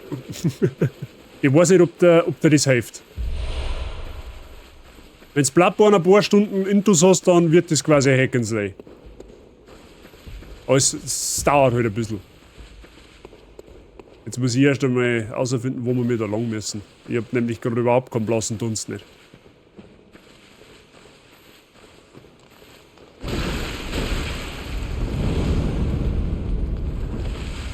Ich mag nicht an deinem Maul stehen, das ist. Weiß ich nicht.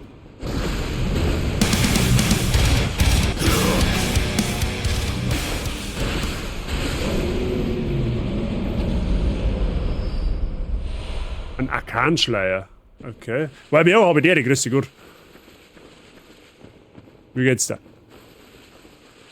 Now, let me see.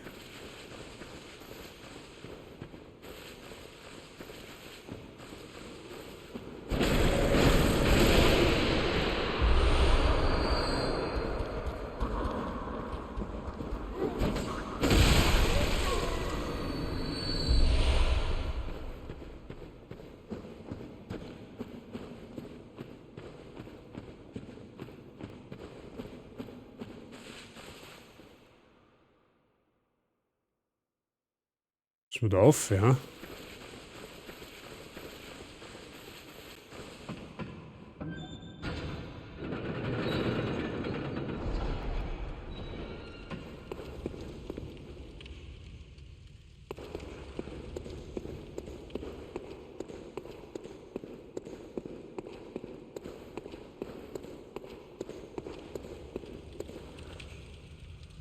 Da geht's einer, okay.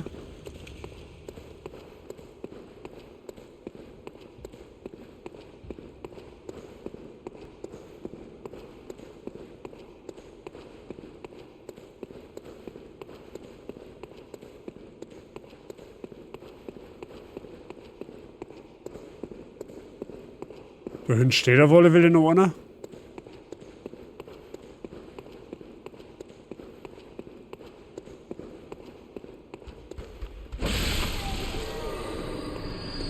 Berechtigung, da ist einer gestanden.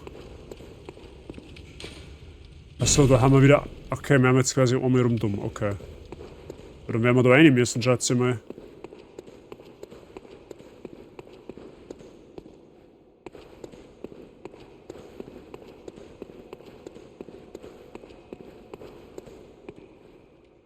Ja, jetzt haben wir rumdumm. Okay.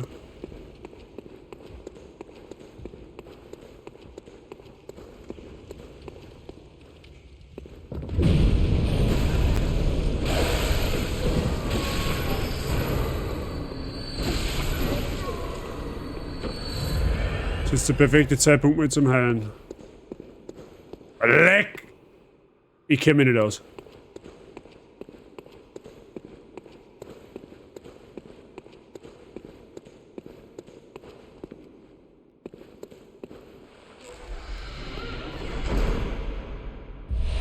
Grabschimmel, ja, herzlichen Glückwunsch. Wenn ich mir eine Woche nicht wasche, dann habe ich auch einen Grabschimmel. Zeigt das.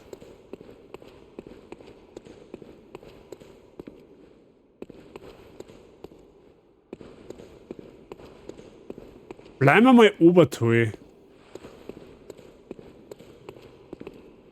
Da gibt's Loot, aber der ist nicht unbewacht, das kannst du vergessen.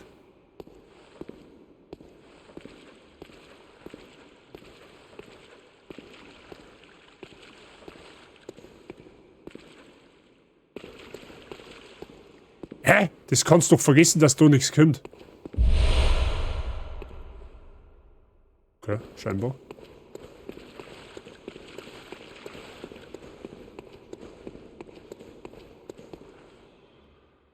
Von da hinten haben wir gekommen.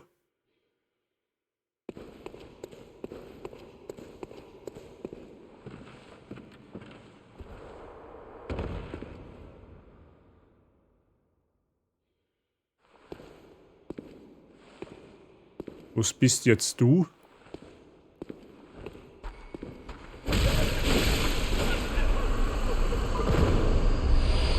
Zehn Blutviolen! Alter, möchtest du mich verarschen? Heilige Scheiße. So viel glaube ich, habe ich noch nie einen Drop gekriegt.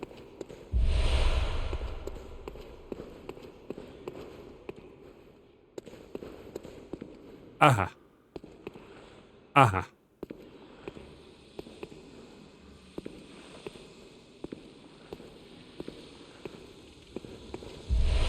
Als halbwegs erfahrener Soulspieler weiß ich, dass der nicht der Lohe ist.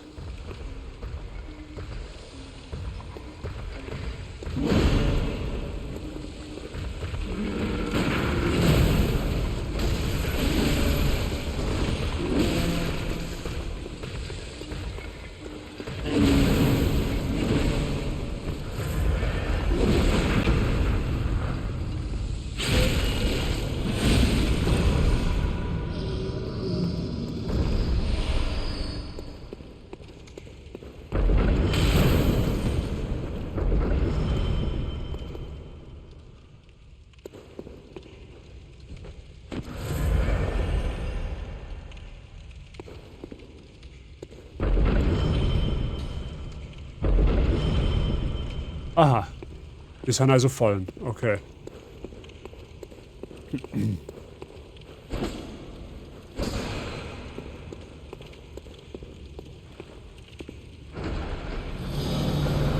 Der hat ein klirrendes Teil in der Hand, ja. Ein klirrenden Ast, meine ich, was das war. Gut, jetzt haben wir das Tor aufgemacht, Alec. Jetzt müssen wir erst wieder zurückfinden.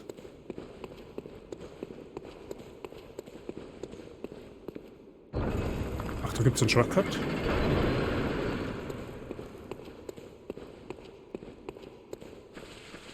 Ach, da können wir da ja rund außer, oder was? Ah!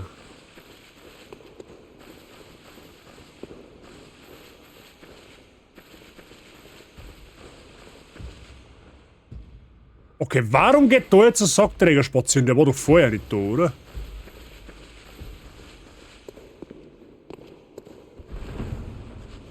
Hey, Sie, kriege ich bitte einen Schokolade oder so?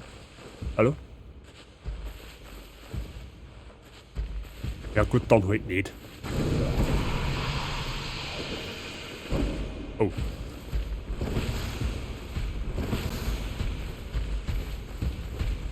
Ich umkreise sie so lange, bis der schwindelig wird.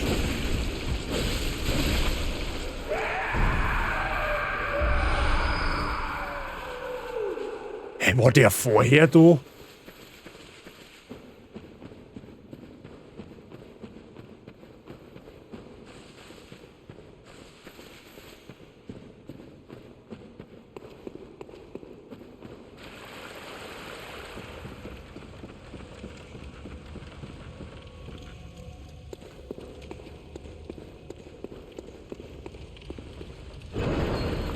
So, da müsste jetzt eigentlich der Endboss von dem Dungeon sein.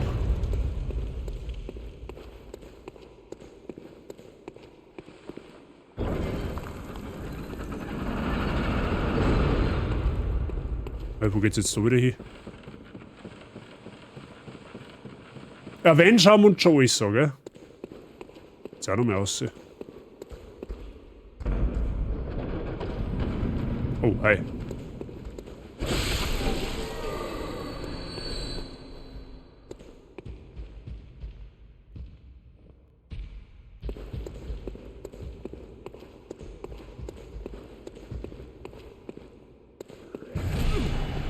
Was war jetzt das Suit zu der Schattendoppelgänger, oder was? Hat aber nicht so gut funktioniert.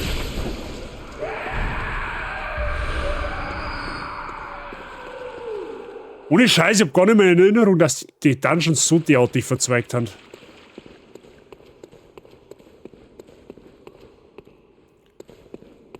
Ich sag schon, dass wir uns immer gnadenlos verlaufen.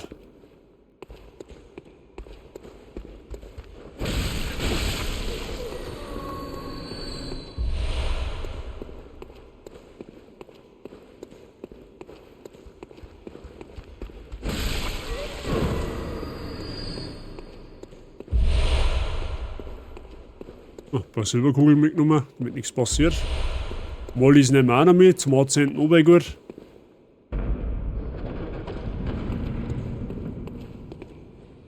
Alter, wie viele Gänge gibt's denn da?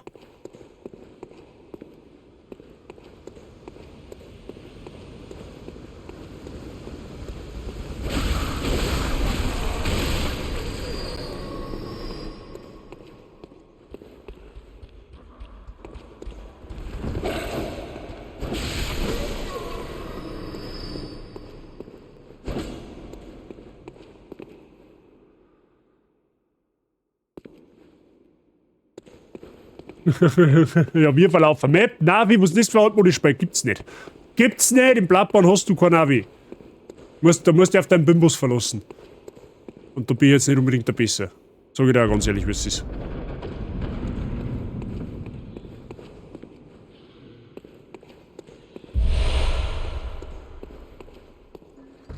Oh, da ist eine fette Truhe.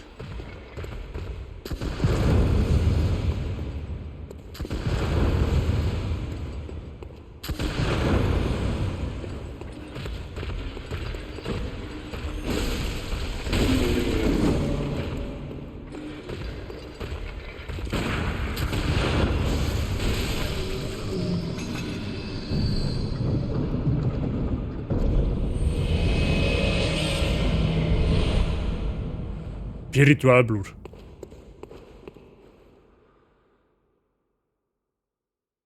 Ja, die Pose ist jetzt, ne?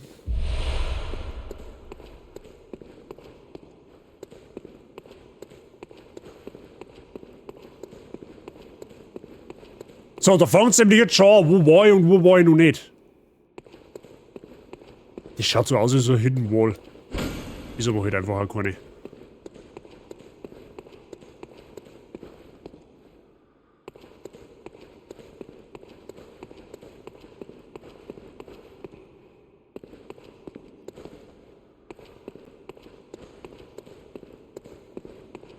Von da bin ich gekommen. Oder bin ich von da gekommen? Ich weiß nicht mehr.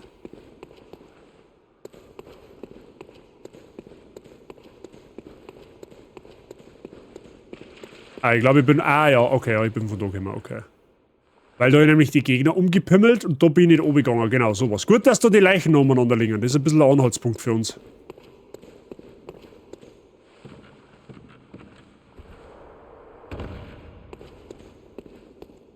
So, da schaut es aus, wie wenn es zugesperrt war. Oder auch nicht.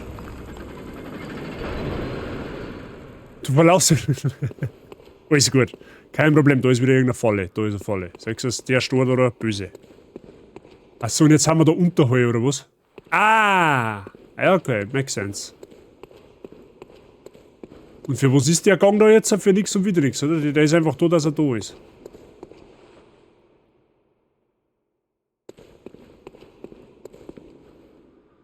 Oh wow.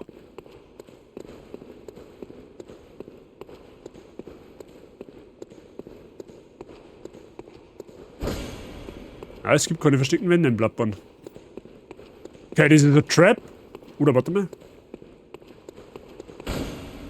Ja, auch nicht. Na ja, gut, dann. Das ist ja quasi erledigt.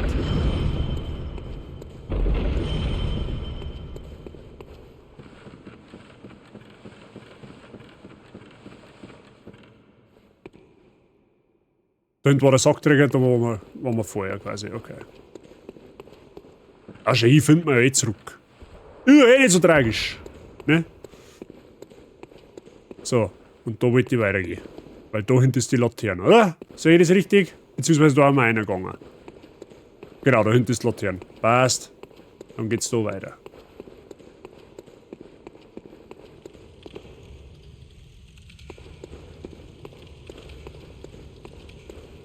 Und da dahinter ist jetzt vermutlich der Endboss von dem Dungeon.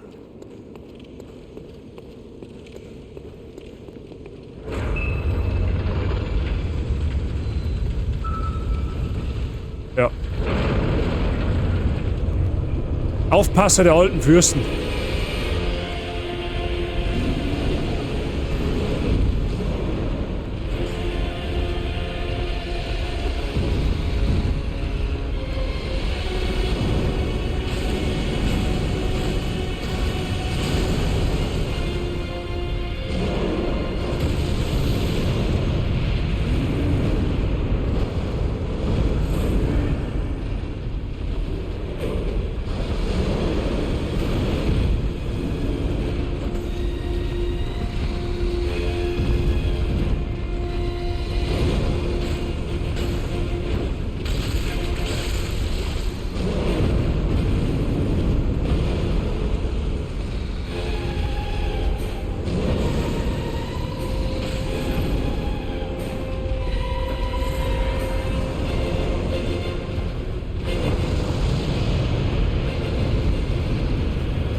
Zentralptumerokelch und Feuerblutedelstein. Ich glaube, mit dem Feuerblutedelstein können wir die Waffe dauerhaft Feuer verzaubern.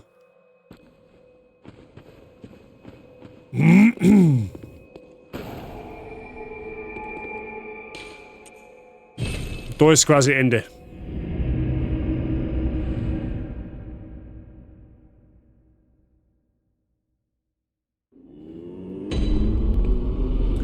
Ja. Heute haben wir bosskampftechnisch auf jeden Fall Progress gemacht, wenn ihr mich fragt. Aber warte mal, wir haben eine Rune auch gekriegt, glaube ich, ne? So. Mondrune, mehr Blutechos erlangen. Ja, herzlichen Glückwunsch. Das nehmen wir doch natürlich gern. Mit Waffen reparieren. So, jetzt schauen wir mal. Wir haben auf alle Fälle da mal ein bisschen gekriegt. Da haben wir noch ein bisschen. Genau, mit einem Feuerblutedelstein. Oh, wir können jetzt.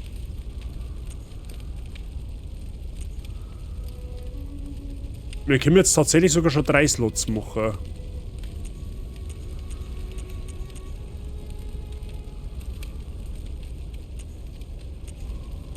Ganz ehrlich, ich glaube, ich gebe meiner Moment einmal, was haben wir denn jetzt da drin? Achso, wir halten jetzt die Wahl, dass wir 144 Base-Angriff plus 72 vom ersten Blutedelstein und plus nochmal 72 vom zweiten Blutedelstein nehmen. Plus jeweils 7,5% und 7,3% nochmal extra Schaden auf Angriff. Und 2,7% maximale GP-Wiedergewinnung, wenn man einen physischen Angriff macht. Oder wir gehen her und machen eine Feuerverzauberung. Das warten dann praktisch, dann feuern aber der Schadensbonus von den 72 komplett weg. Ich glaube, dass man effektiv mit dem mehr Schaden machen tatsächlich.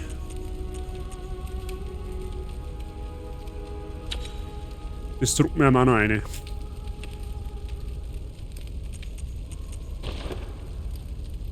Ich glaube, das können wir mal so lassen.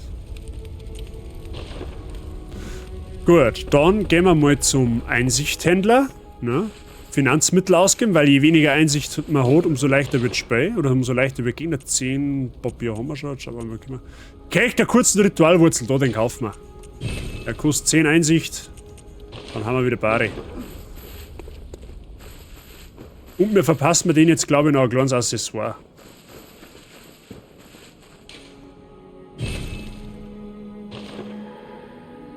So, die haben da jetzt einen Hut auf. Sehr schön.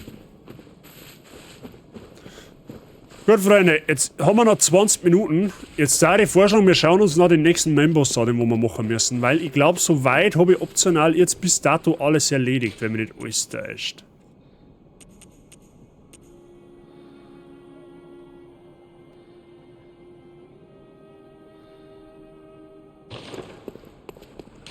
Das ist nur die Knochenstraße. Gefängnis Warmer. Und da haben wir noch nichts. Santa Hut, das ist der Huto Lindenberg, genau, so. Aber nur schauen, nicht aufpassen, ja, okay. Das war im Kathedralenbezirk. Glaube ich. Ich glaube, es war der Kathedralenbezirk.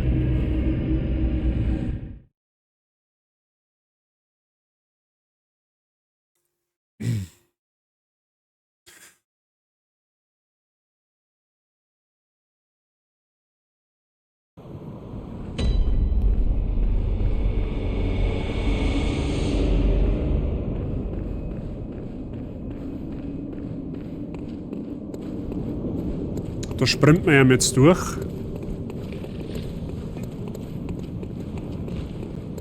So, servus.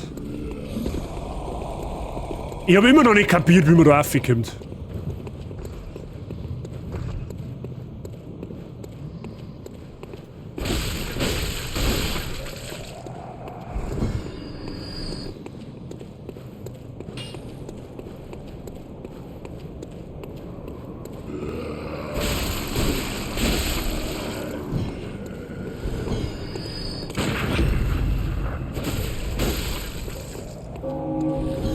So, da drin ist der nächste Membus, den wir chronologisch abarbeiten müssen.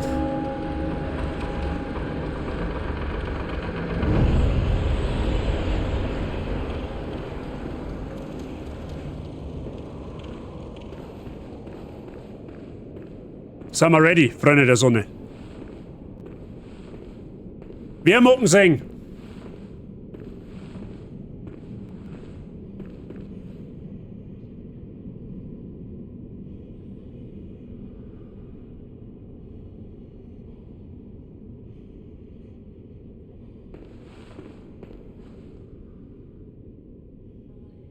Da hinten ist das Bossareal. Genau da. Genau da ist das Bossareal. In der Kirche.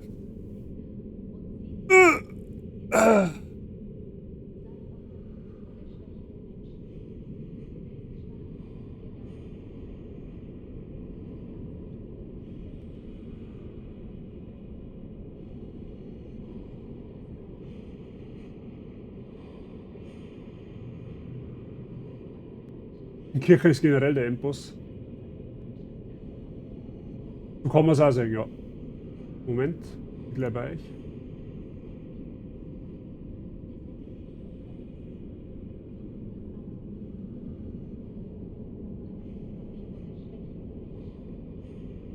Gut. Dann schauen wir mal, was er kann. Also ich weiß, dass der Boss sehr tanky ist. Zumindest damals war er sehr tanky, aber er ist, wenn ich mich richtig erinnere, ähnlich zum Handhaben wie die Dunkelbestie von heute am Anfang vom Stream.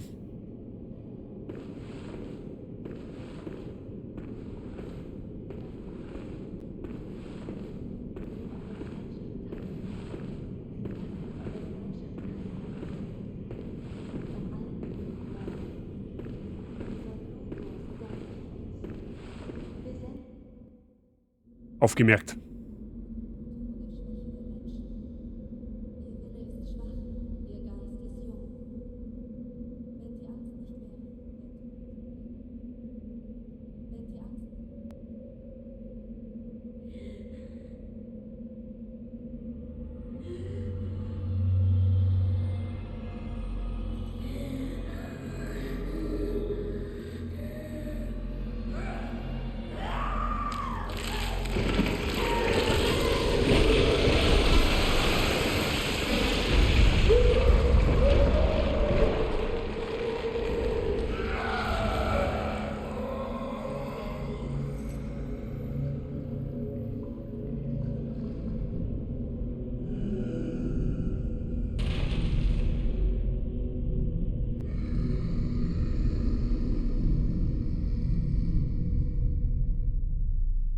Gestarten wie Karin Amelia.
Easiest Boss of my life.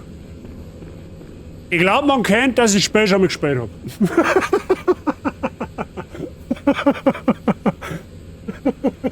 Hitless First Try, Freunde der Sonne. Na doch, einmal hat es mich getroffen. Ich glaube, sie hat mich einmal getroffen. Ich glaube, zum Schluss hat sie mich einmal getroffen.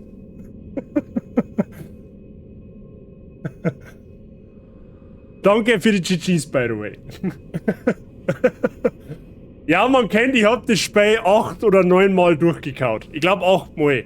Ich weiß, wie der eine oder andere Boss noch ganz gut machbar ist. Der hat ja gar nichts können. Glaub mir's, die kann schon was. Aber wenn du nicht weißt, wie du gegen sie angehen musst, dann ist die schon eine Herausforderung. Die kann tatsächlich was. Aber ihr großer Schwachpunkt sind einfach ihre Haxen. Wenn du auf ihre Haxen 2-3 Mal hier hast, dann sackt sie zusammen, dann kriegst du gratis 3-mal einen Eingeweideangriff, der ihr unfassbar viel Leben abreißt. Und dann hat's noch ungefähr ein Drittel, dann aktivierst du dein Feuerpapier, weil sie ist massivst anfällig gegen Feuer. Und dann sagst du, was passiert. Ich dachte mir, Willi, aber ich dachte mir gerade, die überhaupt nichts tut, die Alte. Ja, der hat doch, die macht schon was. Aber nicht, wenn du halt weißt, wie du gegen sie angehen musst. Mach's nochmal, ich hab nicht aufgepasst. Ja, sorry, das geht jetzt leider nicht mehr. Ja, man denkt, den Spaß, den haben wir jetzt erlaubt, okay? Ist das in Ordnung? Ich glaube, das verzeiht's mir. Und sie gibt uns einfach mal fast 25.000 Blutechos. Das ist halt natürlich auch nicht ohne. So, den Schädel da, den müssen wir aktivieren. Ausrufezeichen YouTube. Es kommt, die Wort kommt auf YouTube, keine Sorge. Meister Willem, ich will mich verabschieden. Oh, ich weiß. Was wollt ihr? Mich betrügen? Nein, aber ihr hört nicht zu. Ich schwöre, das Diktum gilt für mich. Wir sind vom Blut geboren, Mensch geworden durch das Blut, vernichtet vom Blut. Unsere Augen sehen noch nicht, Fürchtet das alte Blut. Ich muss jetzt gehen.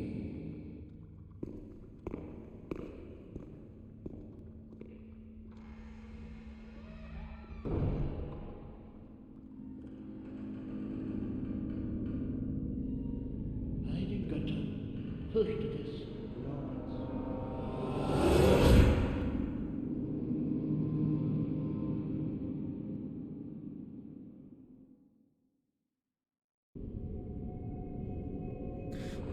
So, jetzt bin ich mir gerade nicht hundertprozentig sicher.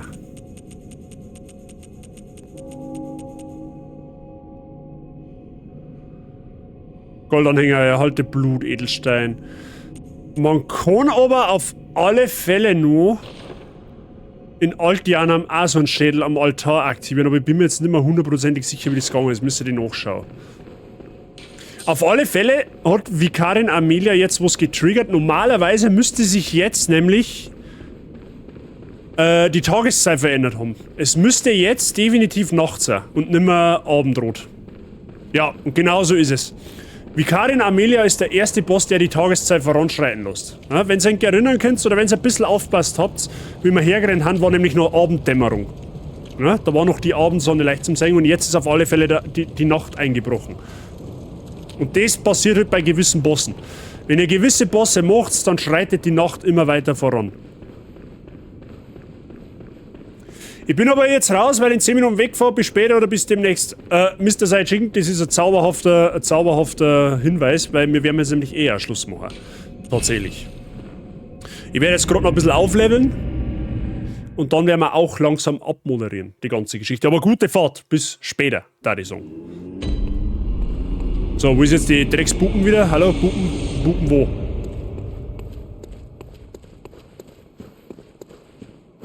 Da ist Puppe. Ey, Puppe! Willkommen da. Was für... Ich wünsche, Blutechos zu kanalisieren. So. 2. Ist was, damit mein innerer Monk mag da 20 gestehen haben. Gut. Freunde der Sonne. Ich glaub, war ein vernünftiger Bloodborne-Stream. Ich glaube, heute haben wir deutlich mehr Bosse gemacht als... Wie viele Bosse haben wir heute eigentlich gemacht? Dunkelbestie Pal, 3 in die Kelch-Dungeons, Vikarin Amelia. Wir haben 5 Bosse gemacht. What the hell? Also, wenn ich das keinen dezenten Boss-Rush nenne, dann weiß ich es auch nicht. Dann weiß ich es leider auch nicht. Aber da machen wir beim nächsten Mal weiter. Es ist in Ordnung. Ich glaube schon. Wo ich da spähe erst damit zu. Nicht, dass wir wieder vorher mit, du hast die Spende ordnungsgemäß zugemacht beim letzten Mal. Gut, Freunde der Sonne. Ich hoffe, der relativ kurze Frühschoppen heute hat euch gefallen. Normalerweise machen wir aber ein bisschen länger, das ist klar, aber ich muss noch anfangen, oder ich fahre noch auf den Geburtstag, da muss ich ein bisschen weiterfahren und ich möchte mich jetzt noch zusammenrichten, gemütlich, duschen gehen, rasieren, etc. pp. Und in etwa 2 Stunden werde ich dann losdüsen, weil ich möchte da ein bisschen Zeit mit der Frau Bazi verbringen, tatsächlich. Weil ich dann heute quasi den ganzen Tag nicht daheim bin. Deswegen, ja, halten wir den Stream heute ein bisschen kürzer. Mein nächster Stream wird voraussichtlich der Mittwoch sein. Montag habe ich Spätschicht, da wird nichts passieren. Aber voraussichtlich ist der nächste Stream dann wieder Mittwoch. Ich sage es eigentlich dann morgen irgendwann im Laufe des Tages im Discord. Ne? Da werde ich dann mein Streamplan für die Woche wieder einstellen.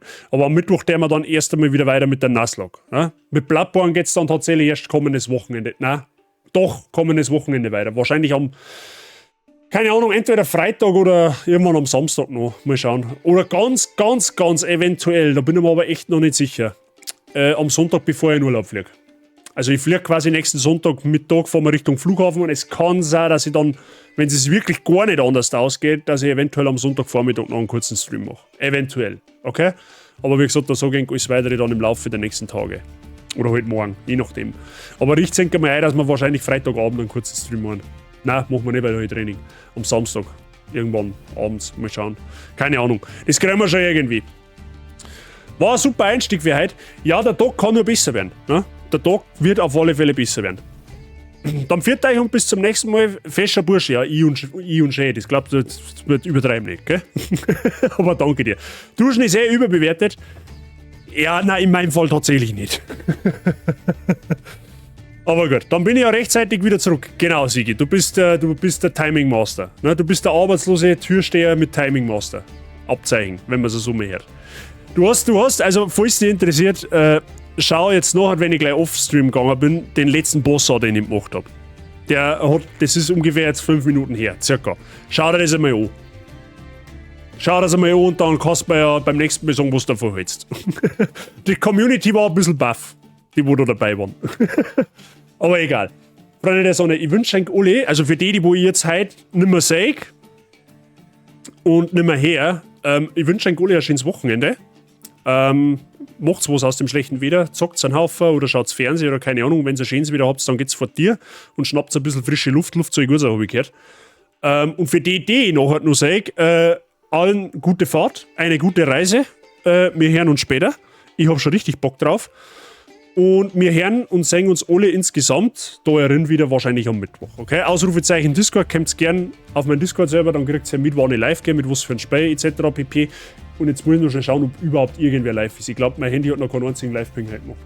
Es ist fucking niemand live aus meiner Community. Oder aus unserer Bubble. Das glaube ich hat es auch noch nie gegeben. Ja, dann, weiß ich nicht, dann schaue ich jetzt einmal schnell geschwind, ob in der Kategorie irgendwer live ist, den wir raiden kannten. Und wenn nicht, dann, alter Schwede war das live. Das ist eine gute Idee. Das ist eine gute Idee. Dann nehmen wir einen alten Schweden. Das passt. Ist zum Dampfe. Gut, ist genehmigt. Wir gehen zum alten Schweden. Der ist quasi befreundeter Streamer-Kollege vom Dampfe. Wenn man halt sonst keinen raiden kann, dann nehmen wir halt den. Der haben wir uns auch nicht oben. Wir lassen wir da auf alle Fälle ein bisschen Liebe da, wenn es geht. Gell? Also das Herzaldrucker, weil das kostet nichts. Und hilft aber uns Streamer ungemein schwer. Darfst du bei mir gerne noch in Erwägung ziehen, falls du neu dabei bist, drück gerne aufs Herzl. Kostet nichts, aber da hat man schwer helfen. In diesem Sinne, viel Spaß beim Schweden und bis spätestens oder frühestens Mittwoch. Sagen wir es mal ja so, okay? In diesem Sinne, haut's euch ein schönes Wochenende und merci fürs Zuschauen. Und für den ganzen Support halt wieder in Form von Bits und Resubs etc. pp. Pfiat euch, habe ich dir recht.